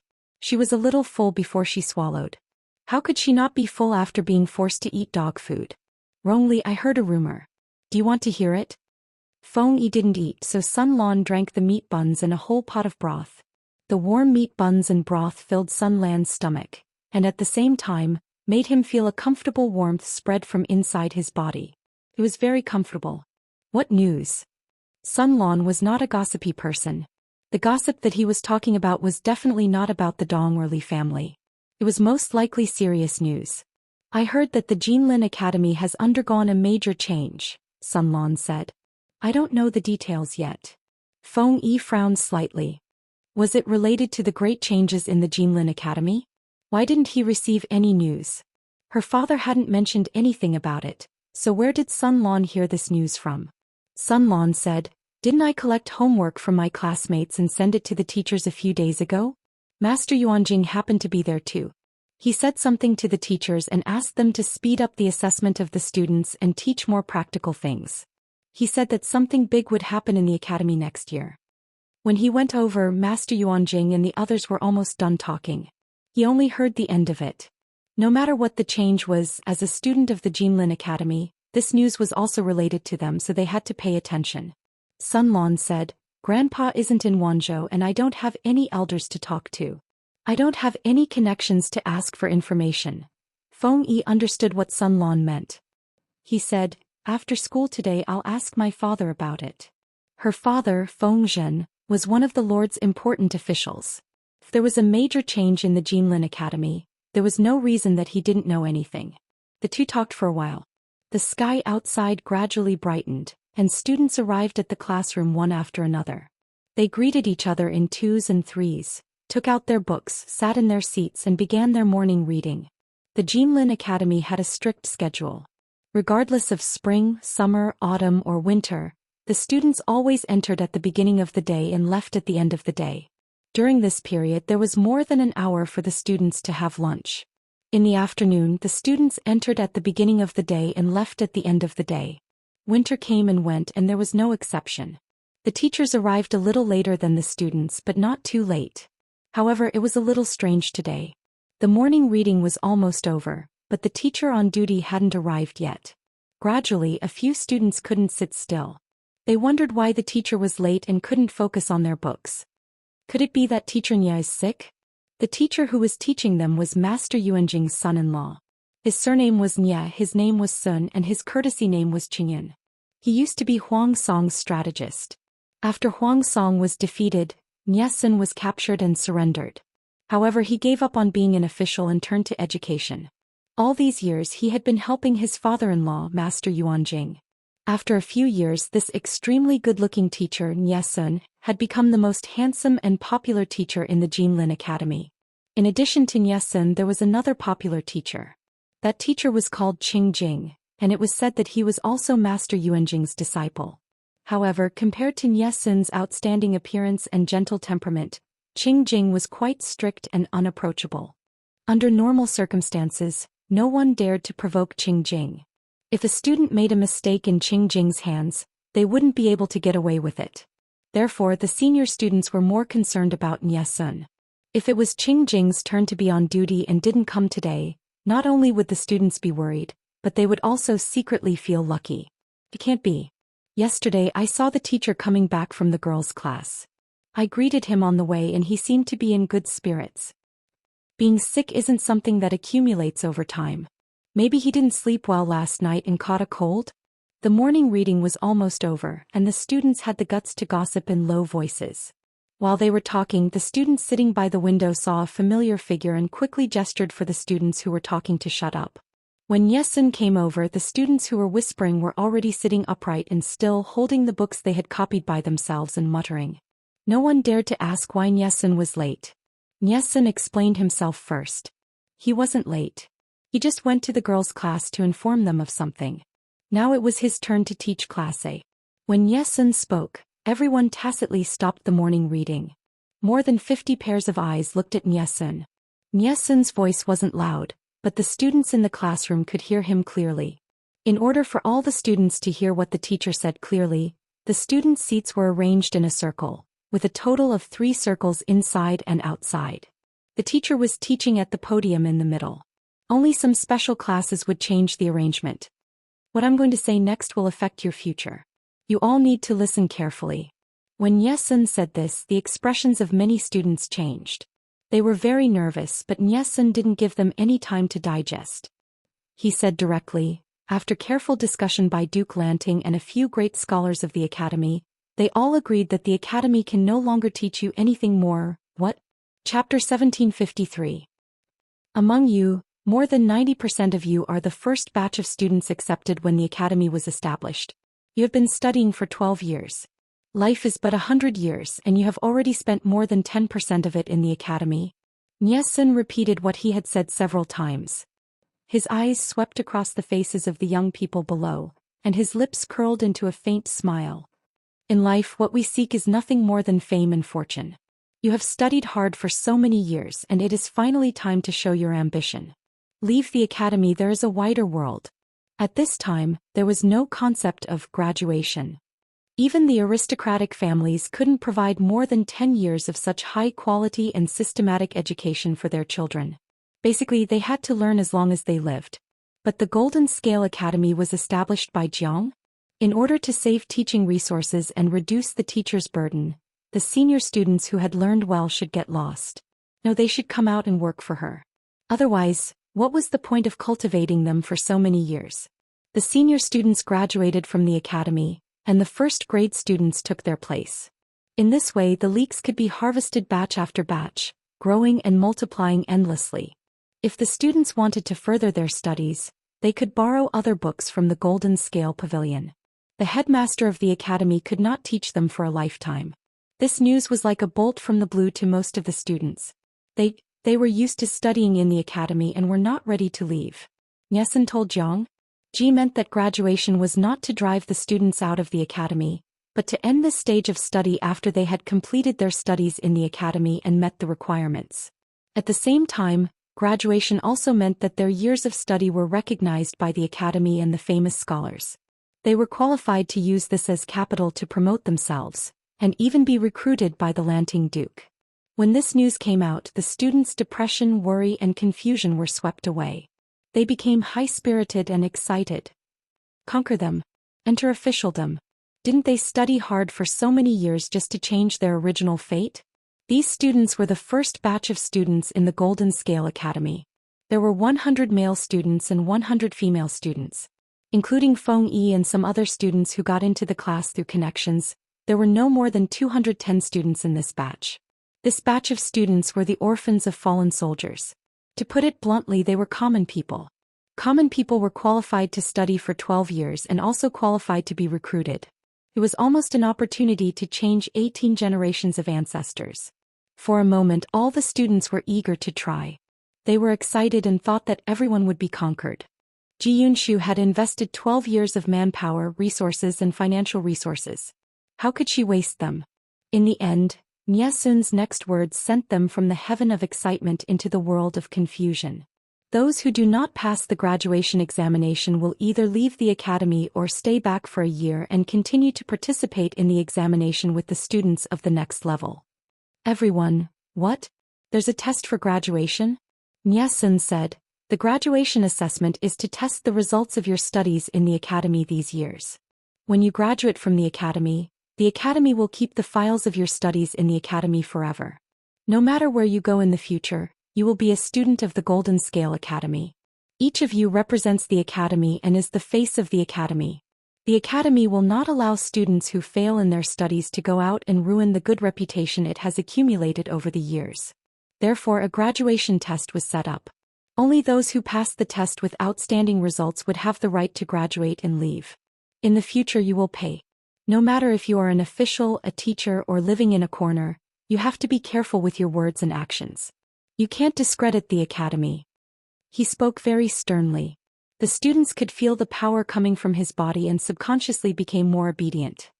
The assessment will be set at the end of the first month after the new year. Everyone's expression changed. This was not a chance for people to relax during the new year. Those who pass the graduation assessment can participate in the assessment held by Duke Lanting in May next year. Those who pass can become an official. Nyesun threw another bomb. Those who compete with you on the same stage are not only your classmates, but also the 85 ladies in the female class and the scholars of the Golden Scale Pavilion. Everyone, don't embarrass the academy. Just do your best. Fengyi had something to ask. Headmaster, can you tell us the general content of the assessment? Nyesun said, it will be the 6 arts of a gentleman. There are 6 subjects in total. Everyone, someone said with a trembling voice, the ladies in the female class will also participate? They have also studied hard in the academy for many years. Of course they will participate. Nyesun sighed in his heart. There should be 100 people in the female class. However, some of the older ones couldn't stand it and chose to marry and have children. Some of them went to the military camp to work hard. The remaining 85 had lost their parents. Their relatives couldn't control them and didn't have the right to decide their souls. These female students also felt that the academy was quieter and safer. They didn't have the thought of marrying, so they stayed in the academy to continue their studies. When Nyesun said this, everyone wailed in their hearts. There was no other reason. The ladies in the female class were extremely skilled in martial arts. They didn't belong to the category of normal women. Competing with them on the same stage was too much of a bully. However, Headmaster Nyesun said that the assessment of the 6 arts of a gentleman was etiquette, music, archery, writing, calligraphy, and mathematics. Other than archery and writing, the female class had no advantage in the other subjects. Moreover, as long as it wasn't a face-to-face fight, the results of the male class wouldn't be bad. When they thought of this, everyone's anxious hearts slowly returned to their original place. As long as they didn't fight one-on-one with the ladies in the female class and hurt each other, they still had a chance. Nyesun saw that the students naturally accepted the fact that the ladies would compete with them on the same stage. He was a little shocked. However, he soon figured it out. This batch of students in the Golden Scale Academy had been living in the academy for more than 10 years. They were isolated from the outside world. The education they received was open and their thoughts were also open-minded. In addition, during the big classes, they often interacted with and compared with the female class students. In their minds, they didn't feel that there was anything wrong with women being conquered. If someone belittled them in front of them, they would think that person was being ridiculous. This scene was naturally caused by Jiang Qigong. Ji hoped to see it. It was difficult to change the minds of adults, but it was different for children. In order for you to successfully pass the graduation assessment, your studies will be quite arduous. Please don't complain. After being serious for a while, Nyesun's tone finally softened. There was a hint of a smile on his face. The students muttered in private. What's the big deal about suffering? It's the big deal if you don't pass the assessment. If they didn't pass the assessment, it meant that the results of their 12 years of study wouldn't be recognized. They would have to repeat the year and take the assessment together with the next cohort. It was too embarrassing. Everyone's nerves were stretched taut. They couldn't wait to revise their lessons even in their dreams. #I love learning. Learning makes me happy. The headmasters of the academy were worried that these students would become sick from studying. When the New Year's Eve Lantern Festival began, The headmasters encouraged the students to go out and play for a day or two. Of course, the real reason was Chapter 1754. To the people of Yangzhou, the New Year's Eve Lantern Festival was an event of great significance. Jiang. In the first 2 years after Ji took over Xiangyang district, she organized the Lantern Festival in order to quickly restore the livelihood of the people and encourage them to have hope in life. In the following years, Xiangyang district developed better and better. Hundreds of thousands of people came to live there, and the tradition of the Lantern Festival was preserved. Many smart merchants seized the opportunity and imitated Zhika House to organize various promotional events. Not only did it arouse the people's desire to shop, but it also increased their sales. The merchants made a lot of money. When other merchants saw this, they were extremely envious. Soon after, they organized some kind of promotional event to benefit the people during the New Year's Eve Lantern Festival. This was somewhat similar to the Double 11 Chopping Festival in the Salted Fish dimension. Every year before New Year's Eve, these events were held. Some diligent and thrifty people developed the habit of stocking up during the New Year's Eve Lantern Festival. Of course, there were many merchants who participated in the event. Some sold fake goods for personal gain, and some even cheated the common people into buying inferior goods at low prices. There were also those who maliciously used price wars to squeeze the living space of their own kind, thereby dominating the market share. Even Ji's occupation in her previous life was not related to being a merchant. However, she had come into contact with many people and understood some of the little tricks of the business world. These little tricks were the leftover tricks of the ancestors in her era. However, in this ancient era where business development was still in its infancy, every idea could set off a considerable business storm. In other words, with the advanced business philosophy, even Ji did not want to be a vassal and fight for the world. As a merchant, she might be able to create a considerable business empire. Therefore, while promoting business development, the Empress Dowager Ji made many rules to restrict merchants.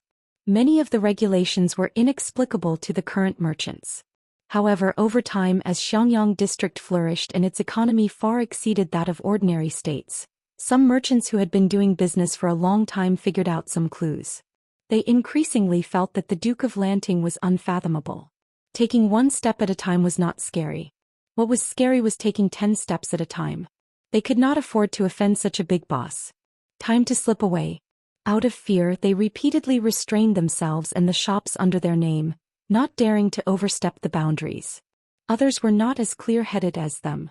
Some of them were black-hearted merchants who would resort to unscrupulous means to earn money. Unfortunately, this was Xiangyang district. The regulations regarding merchants, shops, and commodities were detailed and clear. If one was caught, he would be sacrificed to the heavens.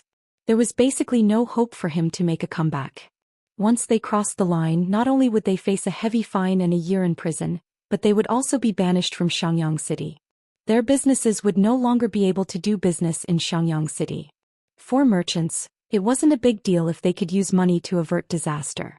The punishment of being banished and unable to do business was severe. Against the merchants, Ji was not lenient when it came to collecting taxes.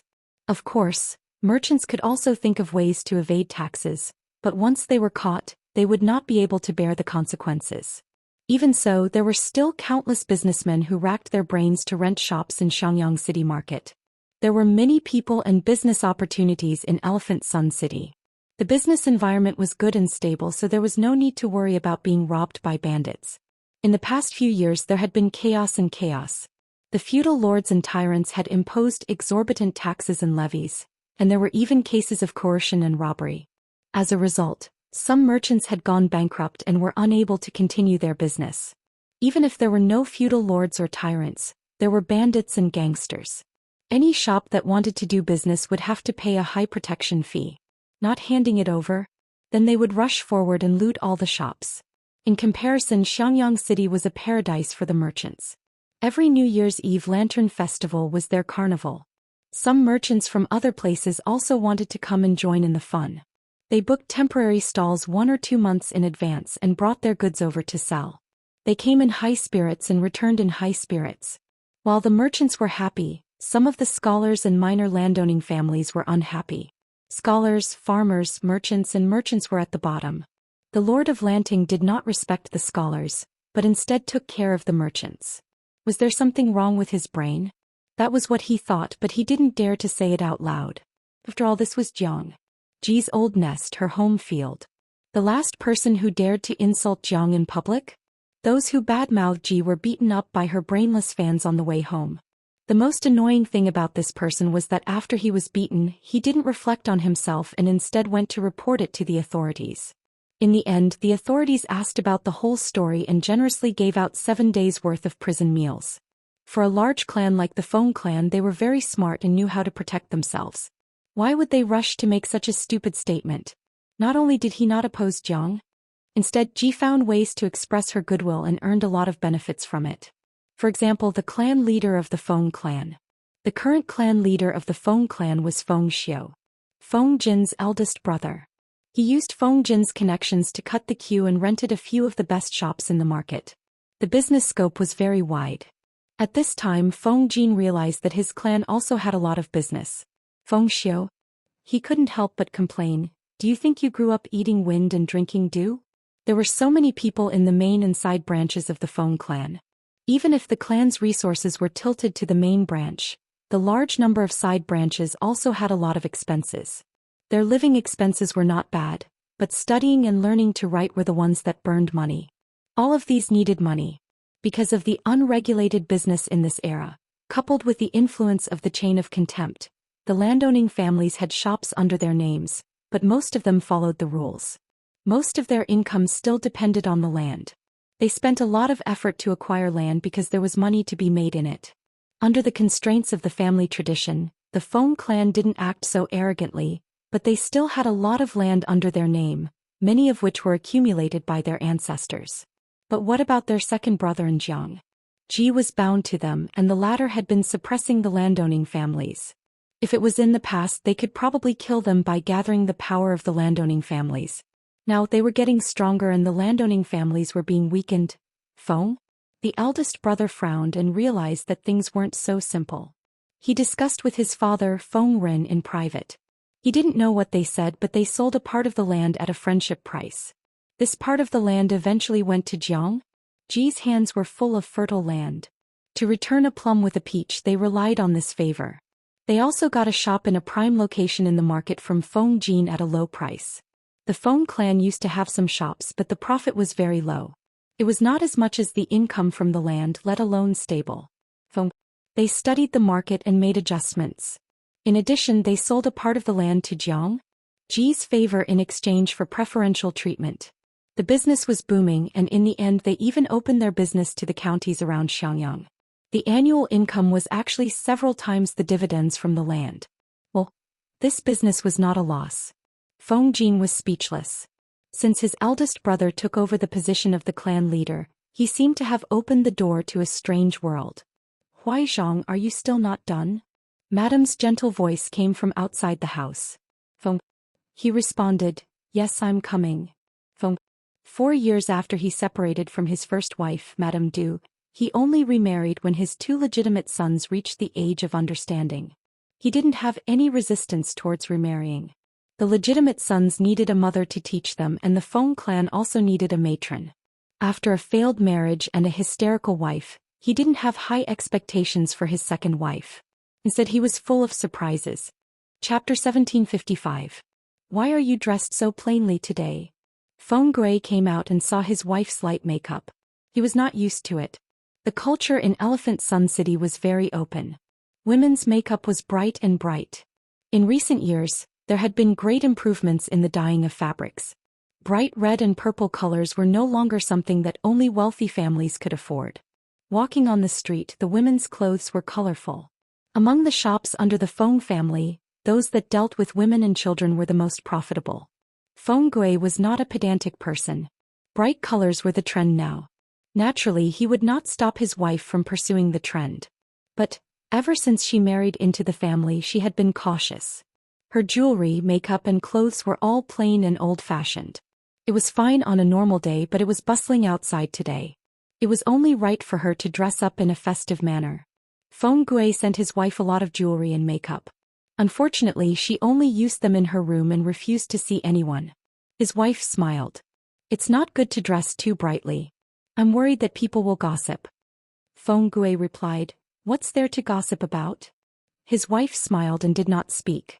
Feng Gue frowned and remembered that he was married twice. So was his wife. Although Feng Gue was the leader of the Feng family and the Feng family seemed to be in the right position in these troubled times, it was not a problem for them to maintain their former glory. However, he still had a pair of legitimate sons. Moreover, his wife did not die, but he had a peaceful divorce.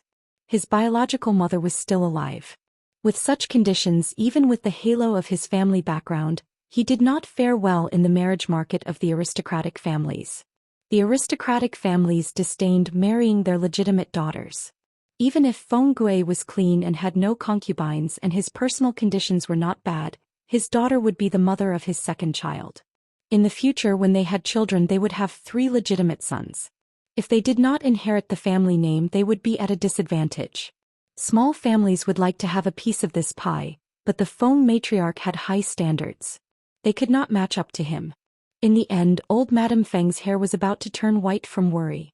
Just when Feng Gue said that he would continue to be single, he actually found a suitable candidate. This candidate was not bad either. His family background was noble. His father was a great scholar and his mother was from a prominent family. At the age of 15, he was engaged to a scholar from an aristocratic family.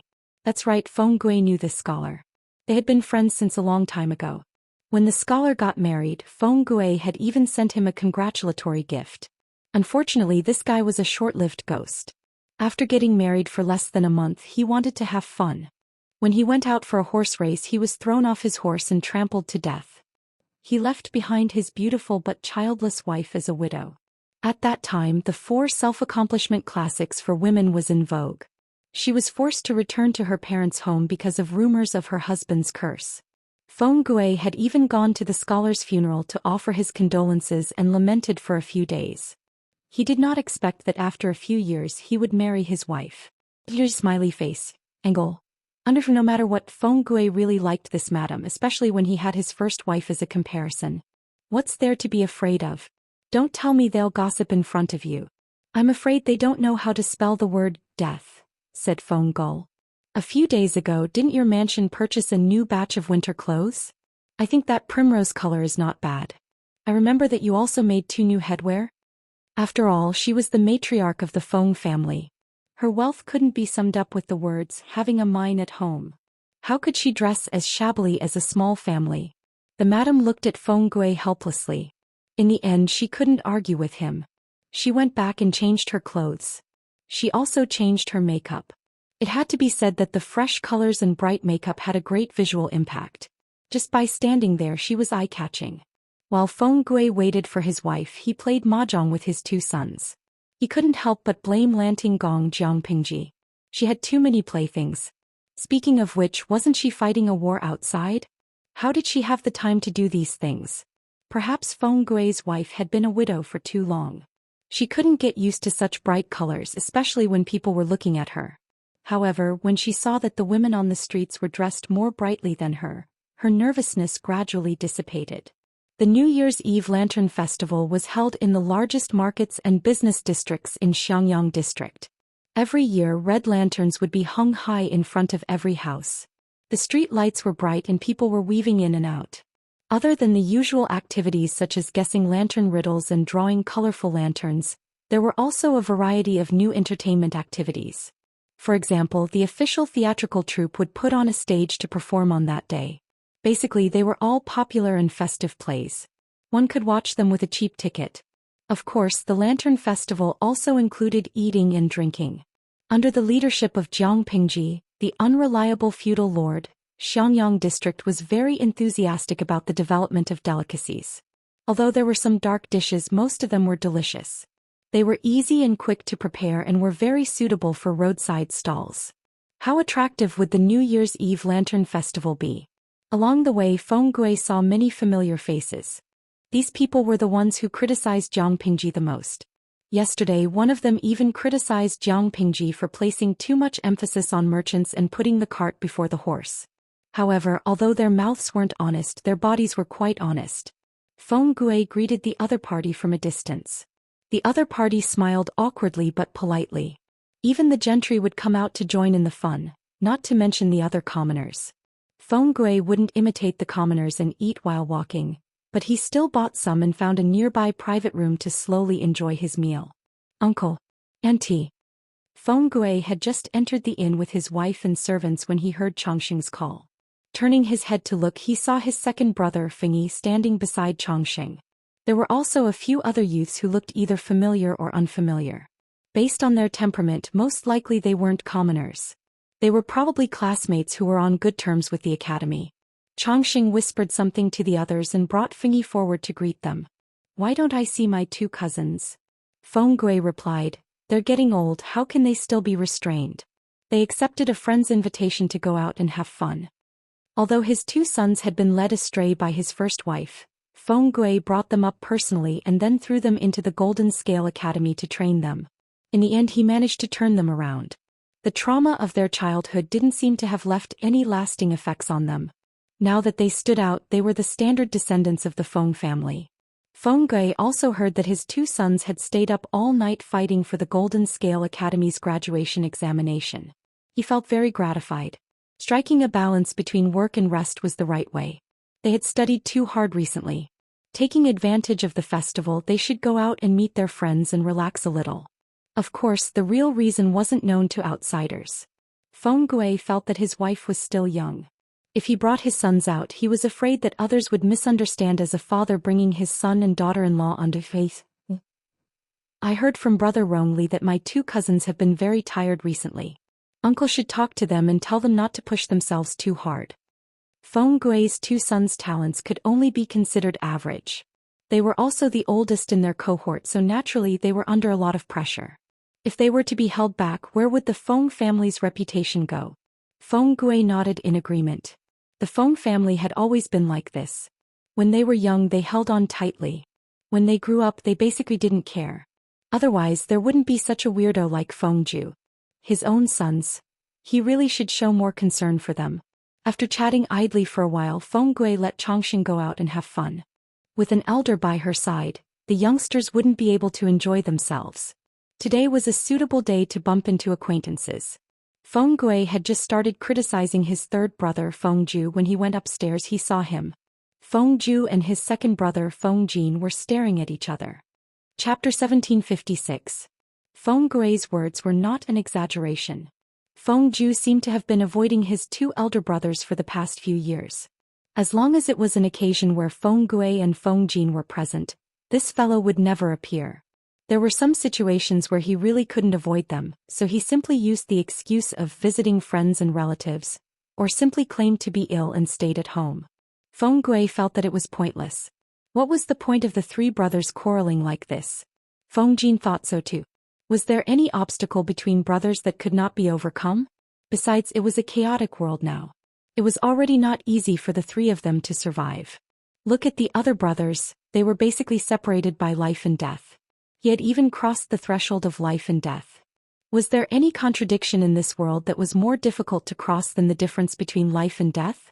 Look at Sir Qing Cheng's two sons. The eldest son Qing Sun hung himself on the crooked tree that was Su Bei. When Su Bei was defeated, he committed suicide to follow him.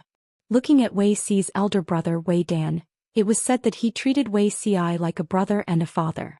Their brotherly relationship was deep, but in the end he also chose to commit suicide after being defeated. The two brothers Meng Heng and Yesun were still alive. However, they had fought against each other and plotted against each other to kill each other. After witnessing so many parting of life and death, what knot in his heart could not be untied? Humph. At the end of the day, it was all Huang Song's fault. Back then, Huang Song had abducted Feng Ju right in front of Huang Song. This delay had lasted for more than 10 years. At the thought of this, Feng Jin's hatred for Huang Song deepened.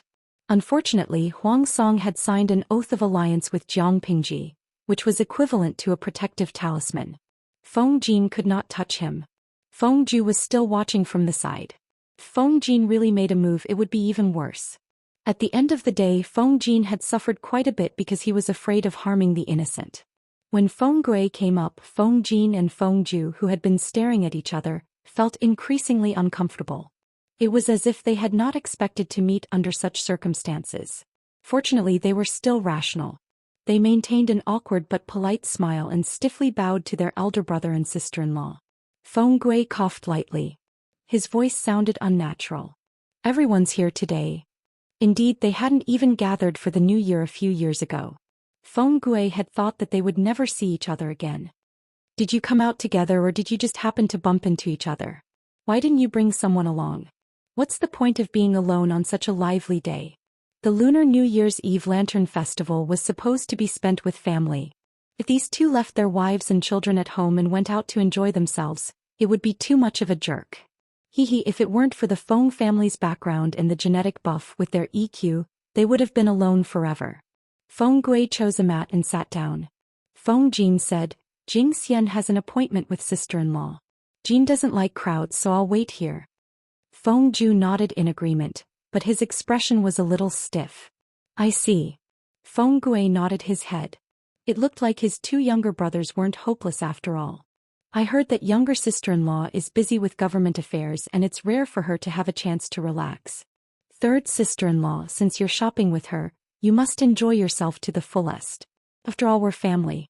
We can't distance ourselves from each other. These words were not only directed at Wei Jingxian's sisters-in-law, but also hinted at his two younger brothers to end their childish conflict. Speaking of which, it was strange. The three brothers of the Feng clan usually didn't see each other, but the wives of the three were close friends. However, Wei Jingxian was currently working for the government and didn't have much free time. Instead, it was Feng Gui's wife who was closer to Feng Ju's wife. As soon as Feng Ju finished speaking, the other two brothers agreed awkwardly. Initially, it was Feng Jin and Feng Ju staring at each other. Now it was the three brothers staring at each other. The air was filled with an atmosphere that made one feel awkward.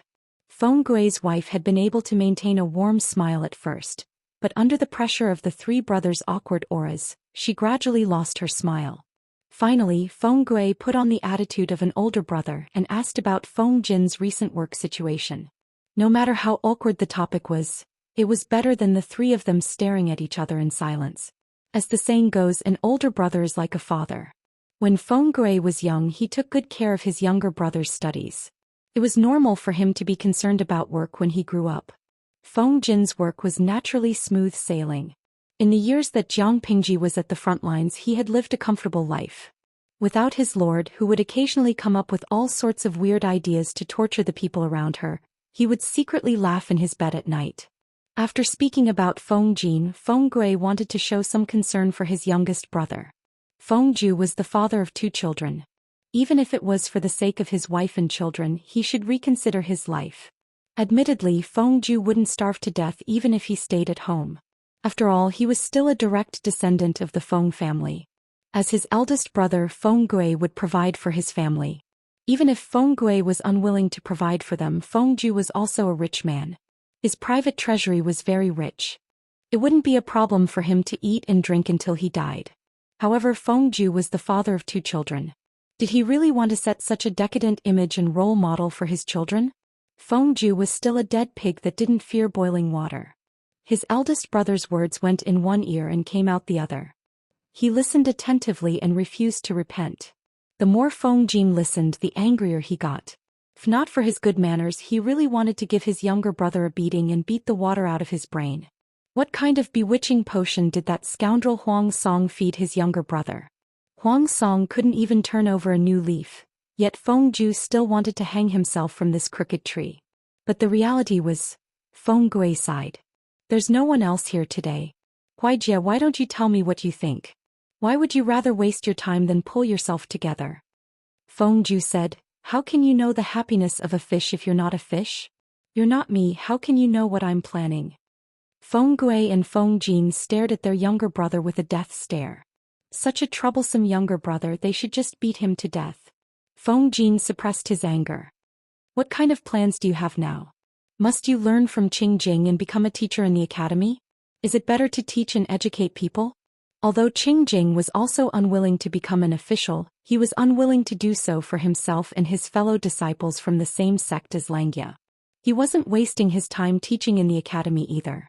Every day he was enriching himself with learning. On the other hand, what about Feng Ju? Feng Jin hoped that his younger brother would go and teach as well. But on second thought, his children would also be studying in the academy in the future. If they really let Feng Ju, this traitorous scammer, teach them, that would really be misleading their children. Feng Jin was a kind and honest person. He couldn't bring up such an unkind suggestion. In the face of his two older brothers' threat of, "If you don't tell us the truth, we'll gang up on you and beat you up," Feng Ju finally compromised a little. His eyes darkened and he let out a sigh. One look and it was obvious that this was the prelude to a long speech. "There are some things that you don't know. It's not that I don't like Lu Shi, I'm just a little confused." What confused? Feng Jin wasn't going to listen to his youngest brother's nonsense. This fellow spent his days eating, drinking and having fun. He followed Huang Song everywhere. Was there any place in the entire Xiangyang district that they hadn't wandered? Not to mention Xiangyang district, they had wandered the entire Wanzhou. Feng Jin had never seen such an impudent, defeated feudal lord. Confused? He thought that Feng Ju was feigning ignorance. "I'm thinking, is this person Lu Shi or someone else?" Feng Jin and Feng Gui were prepared to answer their younger brother's doubts. They didn't expect to hear this. "That's it? That's it?" Feng Ju spread his hands and said, "That's it. That's it." Feng Jin was speechless. Chapter 1757. Feng Ju's desire to live was still very strong. Faced with the death stares of his two brothers, he revealed a little of the content. In the end, it stemmed from a dream. What dream? Feng Jin suppressed his anger. This mischievous child had always believed that man could conquer nature. He did not believe in feudalism at all. As long as it was related to numerology, he had always been dismissive. Why was he talking about a dream now and being confused for a long time?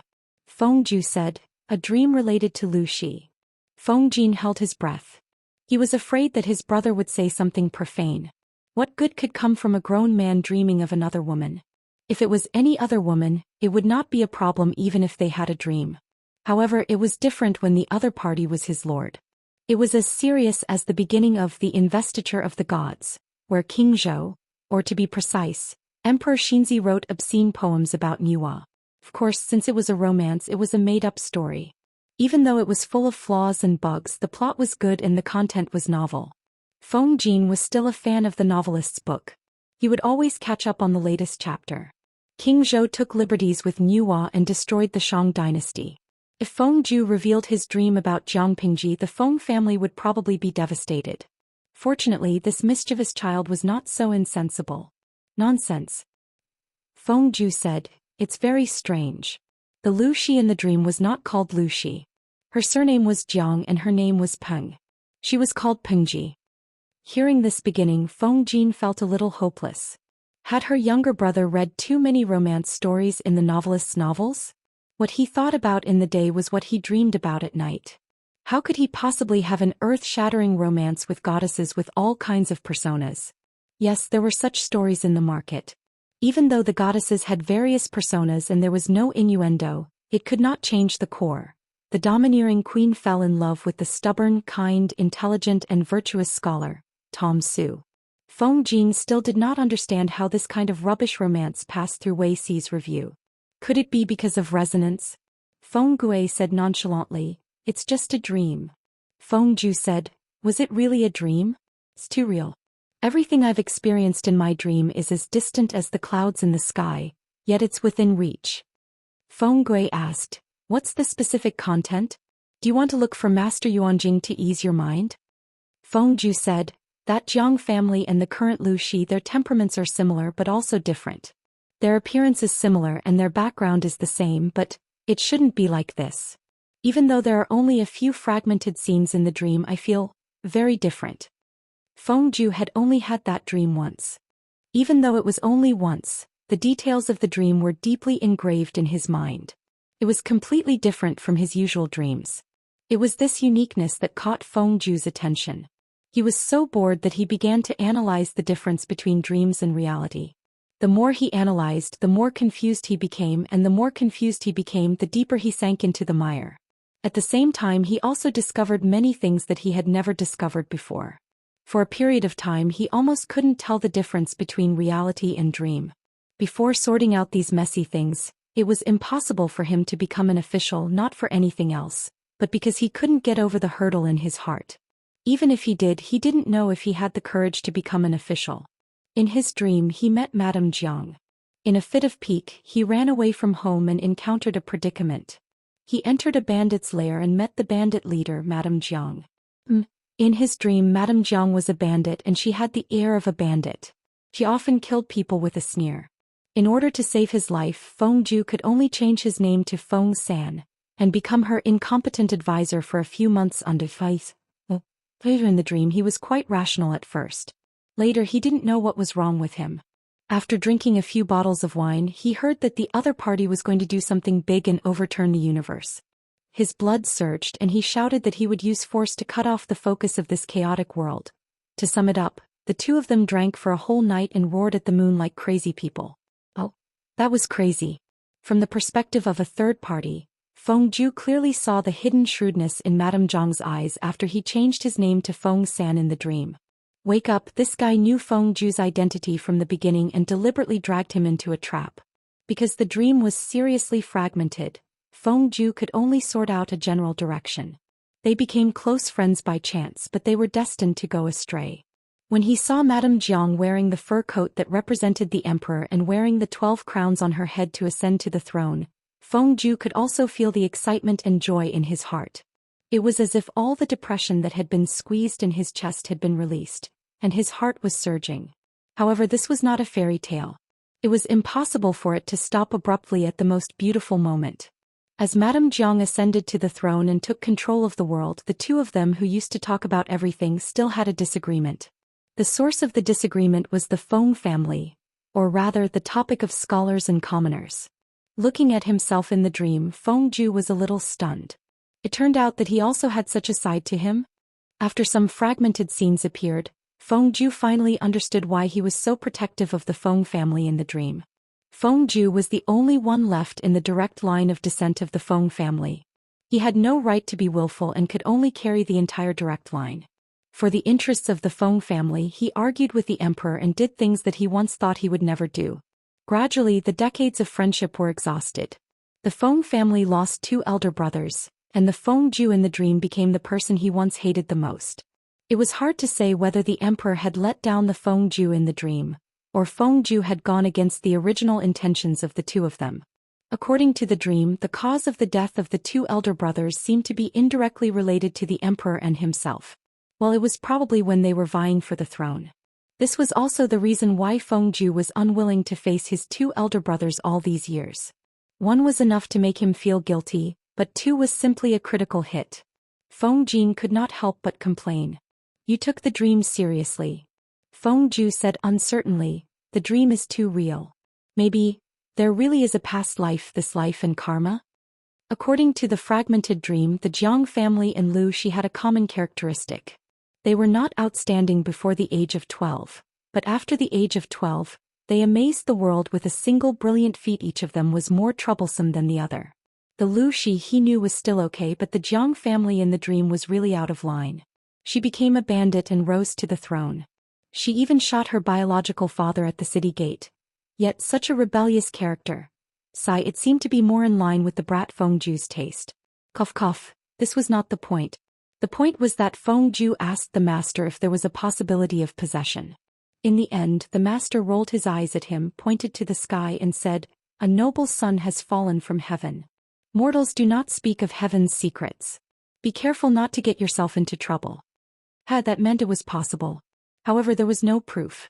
Feng Zhu could only keep this secret and let it rot. Possession by demons and ghosts was called mischief, but how could it be called possession by a noble son sent by heaven?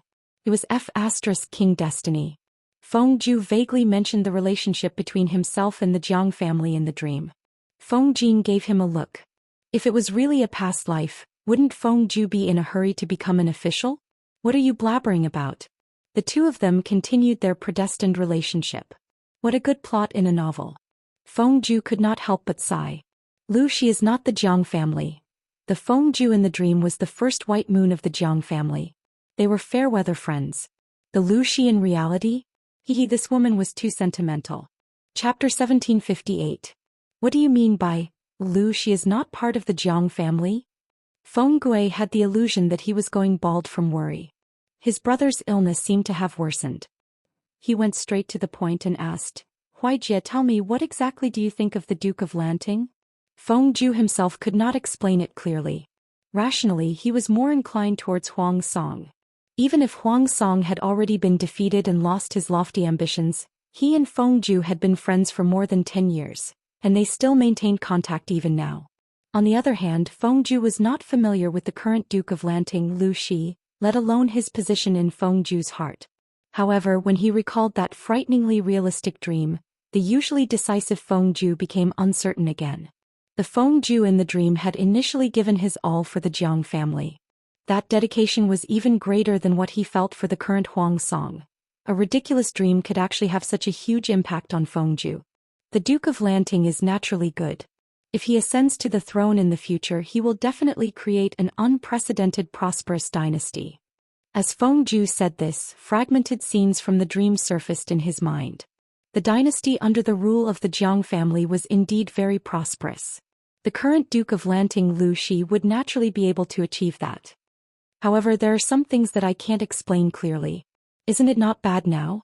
When Feng Gui heard this, he really wanted to open a hole in his brother's head and open it up to see what kind of trash was inside. What did he mean by, isn't it bad now? What the hell, how is it not bad? Did he mean that he would stay at home all day and live off his parents and family? The Feng family had used a lot of resources to nurture him. They didn't expect him to be extremely powerful, but he couldn't just stay at home and live off his parents, right? Old Master Feng Ren had even retired. Currently, Feng Zhu was living off his eldest brother, Feng Gui. When Feng Gui thought about how he had to take care of his youngest brother's family while he was busy with family affairs, he felt terrible. It would be very embarrassing if word got out. The third son of the Feng family had been known as a child prodigy since he was young, but after he grew up, he became mediocre. Did Feng Zhu want to become a classic example of what people said, growing up is not necessarily good? Since it's so good, why are you still? Don't tell me you still think that Huang Bogeo can make a comeback? Feng Jin's eyes were sharp. It was as if Feng Zhu dared to nod, he would chop Huang Song with a knife and let his corpse lie on the street. As an introverted brother complex, Feng Jin had never liked Huang Song back then. Even if Huang Song tried to please him, he would not budge. Now he hated Huang Song even more. Feng Zhu was shocked and hurriedly said, "Elder brother, what are you talking about? If these words reach the ears of the Duke of Lanting, Bogeo will be in trouble." Huang Song had already given up. If Jiang Pingji became suspicious because of Feng Jin's words, that would be a tragedy. Feng Jin frowned and looked at his youngest brother with a pained expression. "You are a beautiful woman, yet you follow a thief. Huang Song was a scumbag, okay?" Feng Zhu did not know that his second brother was imagining so many things, so he had no choice but to lie. "Now is not the time. Look, this excuse is exactly the same as the one Qingjing used back then." Feng Jin asked, "When is the time?"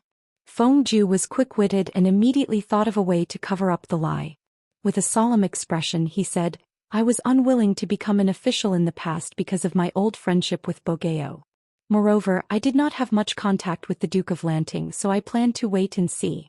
Now I am still unwilling, because I am worried about something." Both of his brothers had brother complex filters. They did not see that Feng Zhu was prevaricating. Instead, they asked him with a serious face, "What are you worried about?" Feng Zhu said, "You are highly regarded by the Duke of Lanting and you have a youthful friendship." Feng Jin interrupted him. "If it is because of this, you don't have to worry. Will you and I care about this?"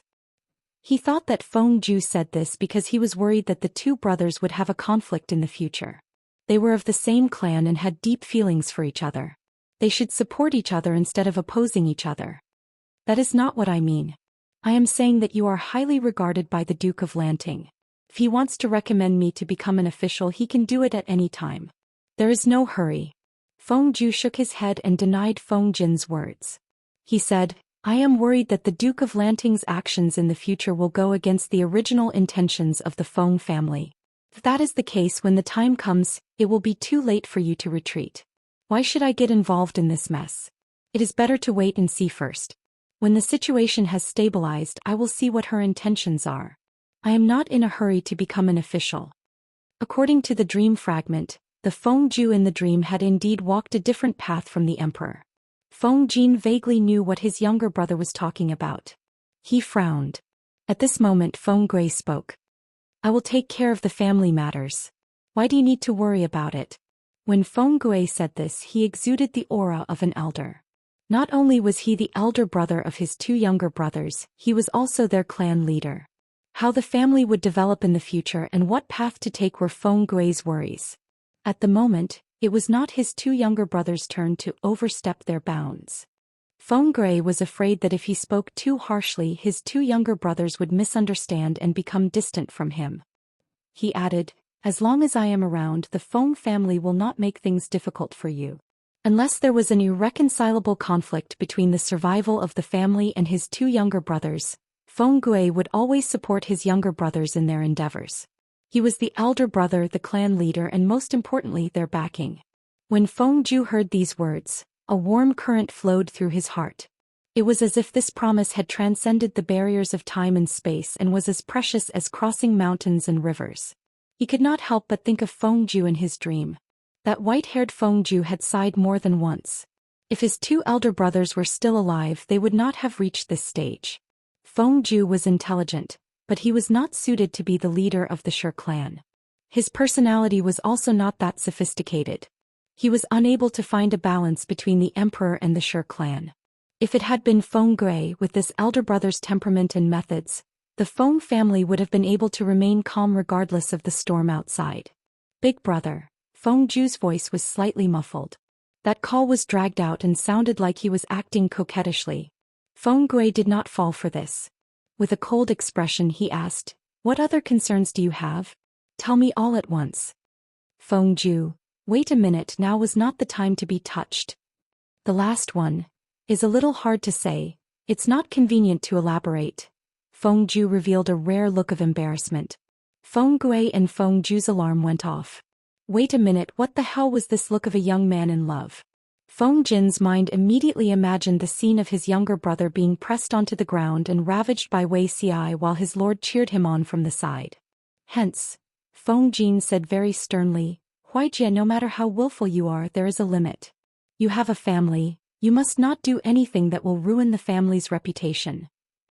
Was he courting death? He had a wife, a son, and a daughter, yet he dared to cheat on his lord mentally. Did he think of his lord as a lowly person? If Feng Ju dared to have such thoughts, Wuxia did not have to do anything. Feng Jin would first beat his younger brother to death and bury him on the spot so that his mother could give birth to another one. Feng Ju. He only wanted to be friends with Lanting and get to know each other better. How was that ruining the family's reputation? Chapter 1759. After making such an embarrassing mistake, Feng Ju's strong desire to live came into play. He was just short of patting his chest and explaining to his two brothers that he had no romantic feelings for Jiang Pingji. Not to mention him, even Feng Ju in the dream only regarded the Jiang clan as a monarch and close friend, okay? Regardless of whether it was the Jiang family in his dream or the Duke of Lanting in reality, both were powerful figures worthy of respect. He only admired and yearned for powerful figures. He would never blaspheme them with the narrow-minded feelings of a man and a woman. Even if the dream was very fragmented, Feng Ju could feel that in the dream he regarded the Jiang family as his only close friend and deity. He could not wait to worship them, so how could he have the delusion of being an ordinary person? No man in this world would have the guts to be lovey-dovey with her and have children with her, okay? Feng Ju was so sure that he managed to calm his two brothers down. "If there's a chance in the future, I'll recommend you to the Lord. Don't let me down. It's rare for us to gather together today and it's so lively outside. Let's not talk about these serious matters." Seeing that Feng Ju's expression did not look too good, Feng Gui took the opportunity to change the topic. "Why, you just now I saw Chongqing and the kid from Feng Zisher's family downstairs, do you know about it? Her brother was an introverted and dull sibling complex. At the same time he was also a misogynist. Chongqing was raised in Feng Jin's arms. He didn't get close to his legitimate son. In the blink of an eye, so many years had passed and the child was about to get married. This time it was Feng Jin's turn to scowl. He said, "A grown girl can't be kept at home. She's already engaged, so let them do as they please." Feng Go smiled and said, "Although Feng Zisher isn't much, his only son is excellent." His family background was a little poor, but he treated Chongqing well and the elders had nothing to say. In the Feng clan, other than the Feng clan which had high requirements for family background, The other branches had even higher requirements for character, appearance, talent, and knowledge. Feng Jin seemed to have thought of something and his lips curled into a smile. That's true. Feng Ju said, perhaps Big Brother doesn't know this, but the children of Feng Zisher's family are indeed interesting and quite to my liking. Feng Gui was speechless. It would have been fine if his youngest brother hadn't mentioned it, but the moment he did he was stunned. How could Feng Yi be a gentleman if the brat Feng Ju said something to his liking? Feng Ju added, just now that child made a promise to Chongqing. If Feng Zisher knew about it he would probably go crazy from anger. Feng Gui asked, what promise? Feng Ju said, I don't know what Chongqing said to his friend, but the kid from the Feng family said that when the two of them have children in the future, the boy will take his father's surname and the girl will take her mother's surname. Nowadays, other than women's families or those who marry into the family, no one else would let their children take their mother's surname. Although it was said that the daughter had to follow her mother's surname, outsiders would still gossip and say that Feng Yi had married into the family of someone of a higher status. Feng Jin said, a few kids who don't know their place. Although the current atmosphere was more open and there was nothing wrong with a man and a woman getting along with each other, the two of them were shameless enough to talk about this before they were even married. I don't know where Chongqing heard about double households. She told Rongli that she wanted to have her own household after she got married. Later she said that it was meaningless to be the head of a single household, so Rongli promised his daughter to follow her mother's surname. Most importantly, he had not married his daughter off yet. These two scoundrels were already discussing whether they would have a boy or a girl in the future and what the child's surname would be. Feng Jin could not help but reflect on where his family's education had gone wrong. How could they have raised such a bold daughter? Feng Gui laughed. Children's words carry no harm. It was obvious that Feng Gui did not take the matter seriously. Said he took it as a joke. Little did he know that the two youngsters were serious. As a loyal brother, Feng Yi could not let the unlucky Sun Lan fight alone. He should at least show some support. As a student taught by the Golden Scale Academy, Feng Yi did not have the bad habit of despising women or clinging to the family line. After all, the environment in which they grew up was relatively isolated. The academy isolated them from the outside world's influence. Whatever the Golden Scale Academy taught them, they learned it. Coincidentally, Chongqing was joking with him, so he agreed to it. However, some ugly things had to be said first. It was difficult for his family to continue the family line. If there was only one daughter in the future, she might have to change her surname back to Feng. Feng Yi was young, but his thoughts were very mature. He would definitely be able to fulfill the promise he made. Chongqing laughed and pounced on him. In that case, I've profited greatly. Feng Yi caught it. How so? Chongqing replied, I had good taste when I was young. I picked a good man that was 1 in a million. Young aristocratic girls of the same age were married off blindly by their parents. But she was very lucky. Other than the 2 years when Feng Yi left to follow the army, she could see him every day. If they had not settled on this earlier, who knew how popular Feng Yi would be now? Feng Yi also said, in that case I should be the luckiest. When the two youngsters had enough of being clingy, Feng Yi received her father's black face. You unfilial son. Feng Zhen's face was as black as a sheet. Halfway through he met Feng Jin. When he heard that his son had promised his granddaughter to someone else, he felt a pain in the ass. Feng Yi jumped to avoid her father's attack. Father, why are you so angry? Feng Zhen asked if what Feng Jin said was true. Feng Yi nodded without hesitation. Feng Zhen gritted his teeth and said, you're really promising. Feng Yi did not reply. Feng Zhen continued, aren't you afraid that someone will criticize you in the future and say that you married into the family? Their mouths are on their faces. How can a son control them? Feng Yi said, unless father doesn't agree? No one knew that as the future imperial censor, Feng Yi would be lucky if he did not find people to criticize. Who would dare to criticize him in private? Feng Zhen was furious. He was not a pedantic person. If he had a grandson, it would not be unacceptable for his granddaughter to take her mother's surname. After all, the Feng family was a large family. If she took the surname Feng, her future marriage background would be more powerful. The problem was, what if I only have one daughter? Feng Zhen's health was not good and Feng Yi was born weak and sickly. It was hard to say whether it would be difficult to have children. Feng Yi smiled and said, Chongqing is not unreasonable. If I only have one daughter, I will change my surname back.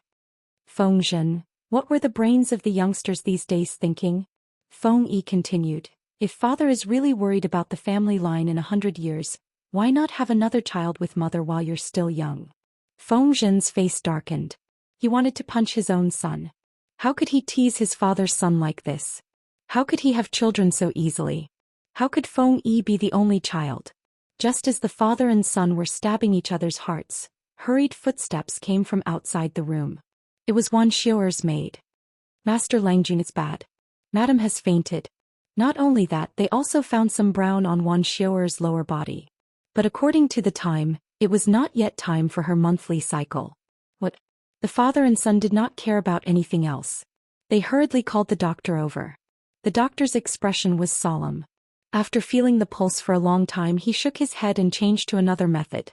Fengzhen and his son were frightened. After a long time, Fengzhen was so anxious that he was sweating. The doctor withdrew his hand and asked the maid about Wan Xiao'er's period. After a long time. Chapter 1760. What do you mean I can't feel her pulse for now? Fengzhen almost went crazy when he heard the word pregnant. But the doctor's next words hit him hard. No one would complain about having too many children. After so many years he was a father again. He was both happy and nervous, not knowing what to do. Poor medical knowledge told Fengzhen that a woman's slippery pulse was pregnancy. The doctor said he couldn't feel her pulse but then said she might be pregnant. He was confused. The slippery pulse is smooth like a pearl rolling on a jade plate. The doctor had a good temper and explained patiently, usually if a woman's pulse is slippery and she is not sick, then she is most likely pregnant. But slippery pulse only appears around 2 months of pregnancy, and it can't be felt if the month is too early. I asked the maids and learned that your wife's monthly letters are always on time, never late or early. But this month's letter was a few days late. There was some brown blood on her lower body, but it didn't seem like a monthly letter. So I concluded that she might be pregnant, but the month is too early and she is tired, so there are signs of miscarriage. To be safe, you should rest in bed for the next few days and drink something to protect the fetus. After a few days we'll see if your wife's letter comes. The doctor didn't say too much, only saying it was possible. The slippery pulse couldn't be the only indicator of pregnancy, because a man full of qi and blood could also feel it. Fengzhen's brain stopped working and he stood there blankly. If the letter comes in a few days, the doctor said, then it's not pregnancy. I will come again to feel your pulse and prescribe some medicine for your wife. A woman's letter cannot be ignored. If it ends too early or is messed up, it will easily cause the yin and yang in the body to be out of balance, causing puffiness, premature aging, and even a decrease in lifespan. Fengzhen's mind was a mess after hearing this. Then is she pregnant or not? Feng Yi couldn't stand it anymore. Regardless of whether she is or not, let the doctor prescribe her medicine first. After all, if they didn't take good care of her, they might lose their long-awaited child. Fengzhen was enlightened by his son and hurriedly said to the doctor, "Yes, yes, yes. Quickly prescribe the medicine, the best medicine." The doctor was used to big storms and didn't take Fengzhen's loss of composure to heart. When prescribing the medicine, Fengzhen avoided his son, Feng Yi, and asked the doctor in a low voice. "My wife had a child in the past, but she was tricked by a scoundrel into drinking a poisonous substance that caused her to have an abortion. Her vitality was greatly damaged, which worsened her condition of having a cold womb. If she really is pregnant this time, will it harm her body?" Fengzhen's brows were tightly furrowed as if he was hesitating about something. It was true that Fengzhen hoped for his legitimate son, but he also didn't want anything to happen to Wan Xiao. If he was really obsessed with having children, he wouldn't have only had Feng Yi for so many years. Your wife's body is indeed weaker than ordinary people, but it's not a problem for her to be pregnant. When I took your pulse just now, I found that the cold air in your wife's body was almost completely removed. It should have something to do with the years of meticulous care and recuperation. However, the doctor paused for a moment. Fengzhen asked, "But what? Don't keep me guessing. However, if I really get pregnant this time, I must keep it. A woman having a miscarriage is very harmful to her body and vitality, especially when your wife has accidentally eaten something poisonous. If she were to have another miscarriage, her body and bones might not be able to bear it. If she can't keep this child, the chances of having another child in the future are very slim." On the other hand, if she can successfully give birth and recuperate well after the birth, it can eliminate the hidden dangers in her body. Hearing the doctor say this, Feng Zhen's anxious heart calmed down a little. What happened to me? Wuxia wanted to sit up after she woke up, but before she could do anything, Feng Zhen pushed her back down. The doctor said that your old illness is acting up again. You have to rest in bed for the next few days and rest well. You can't get up as you please. Feng Zhen didn't say what the doctor had guessed. He didn't want to rejoice for nothing and make Wuxia feel bad. It was better to wait for her body to recover and confirm her pregnancy. Wuxia said, before I fainted I did feel tired all over. Did the doctor say if it was serious? Feng Zhen said, as long as you rest well it won't be serious. I will send people to keep an eye on you for the next few days. No matter how important it is, you have to put it aside for now. Wuxia smiled and said, it's already the new year. How can I miss out on the social interactions between families? Feng Zhen frowned. That's not right. Your husband is right in front of you. How can he let you worry about these things? She was doubting his ability. Wuxia realized that the people around her had a strange attitude towards her. Feng Zhen, on the other hand, had his eyes glued to her body. Even if she made a big movement, he would turn pale with fright. Feng Yi, that child, greeted her every morning through the door.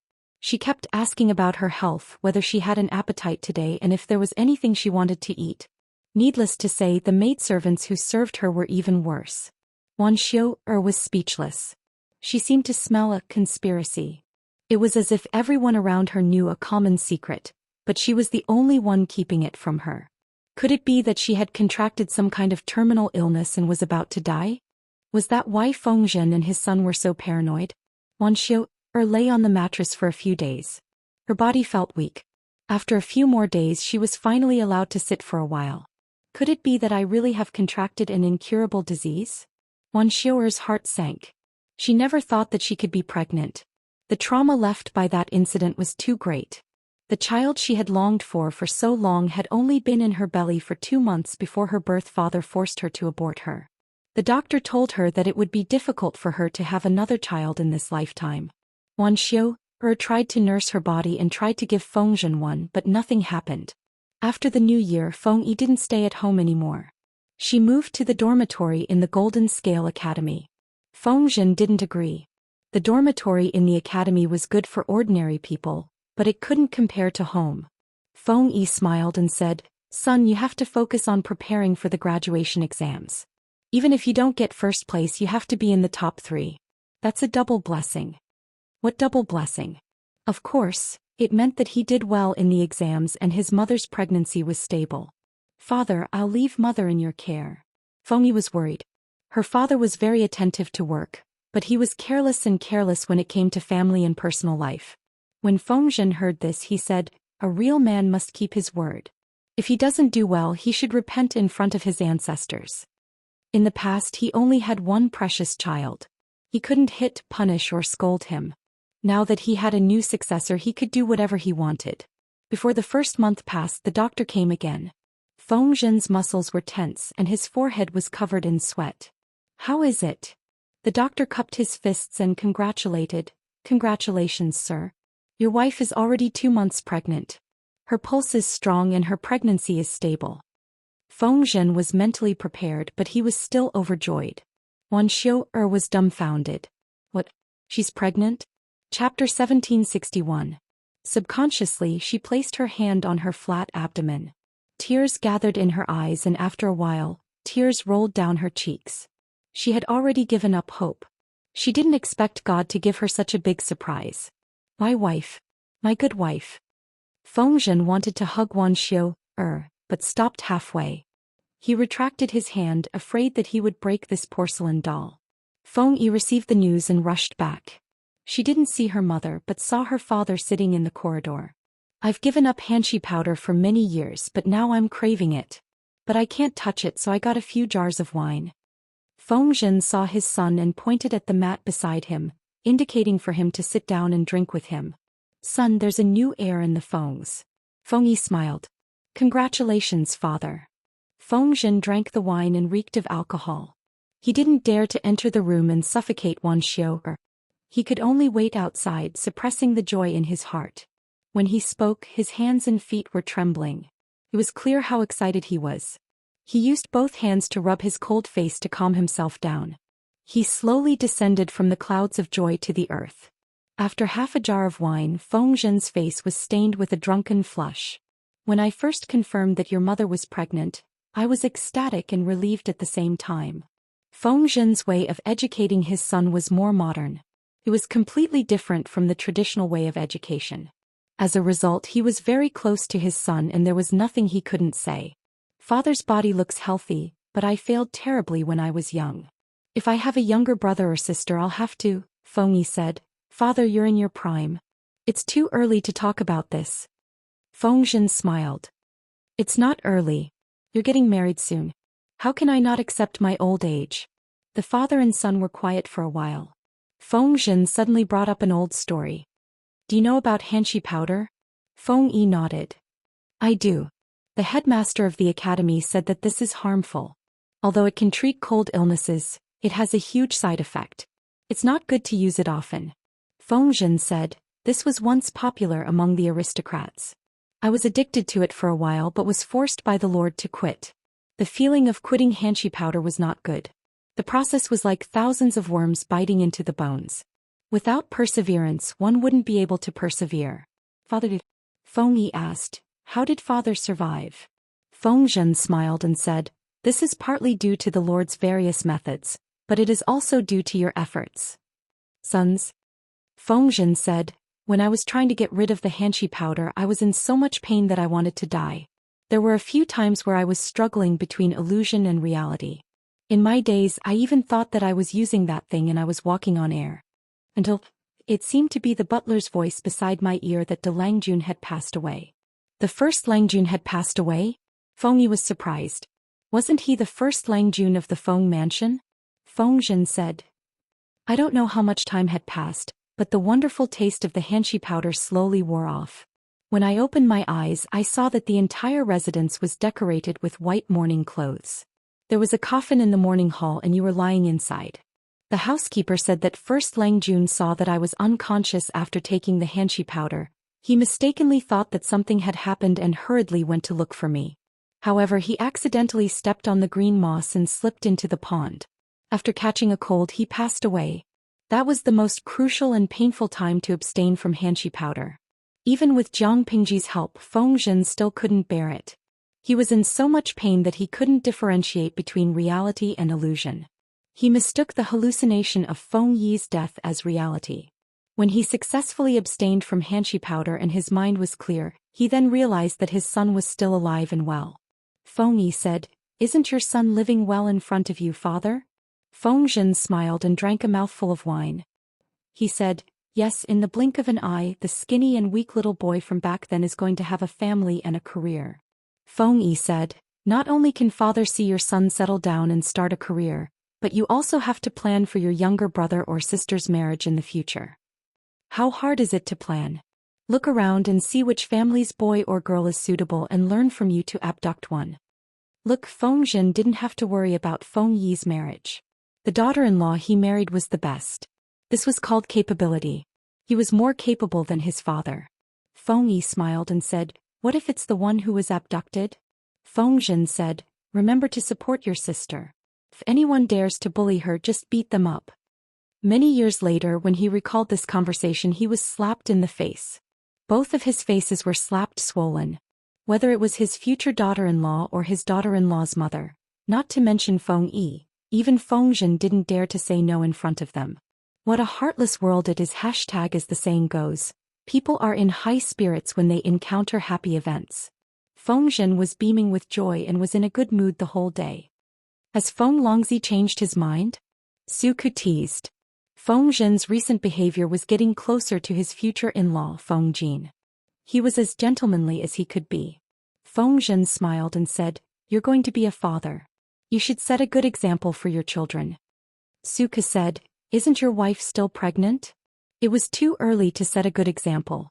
Feng Zhen said, it's not early anymore. Children can sense the outside world while still in their mother's womb. That's what Rongli taught them in the past. The results are excellent. Suku was speechless. He felt that Feng Yi's current appearance had nothing to do with this biological father. It was all because of her desire to survive. Feng Zhen suddenly thought of something and asked Suku how old his son and daughter were. Suku was a smart person and immediately understood Feng Zhen's evil intentions. He smiled and closed any door that could be coveted, not even leaving a dog hole. Feng Zhen had a new hobby. When he caught someone he was familiar with, he would ask about their children in a roundabout way. In the end, Feng Zhen the good-looking dog had his eyes on the Fu Wang twins. If it was a girl, then he would kidnap the Fu Wang twins. If it was a boy, then he would kidnap the Fu Wang twins. If it was a boy and a girl, then he would kidnap both of them. It would be a good story. The difference of a few years was not a big deal. If Fu Wang knew what he was thinking, he would probably curse. Why was Feng Longzi so fixated on his own family? Just after the first month, a fleet of cars entered the city. Jiang Pingji was flamboyant, but she wasn't one who liked to do big things. She just came back to do something. There was no need for the people to line the streets to welcome her. It would seriously affect traffic and the daily lives of the people. Therefore, when she appeared with Wei Ci and the others, everyone was dumbfounded. For example, Feng Zhen, who left early and got off work, was laughing and talking with Wan Xiu'er about what patterns to choose for the baby's clothes. Who are you talking about? Feng Zhen's face turned pale.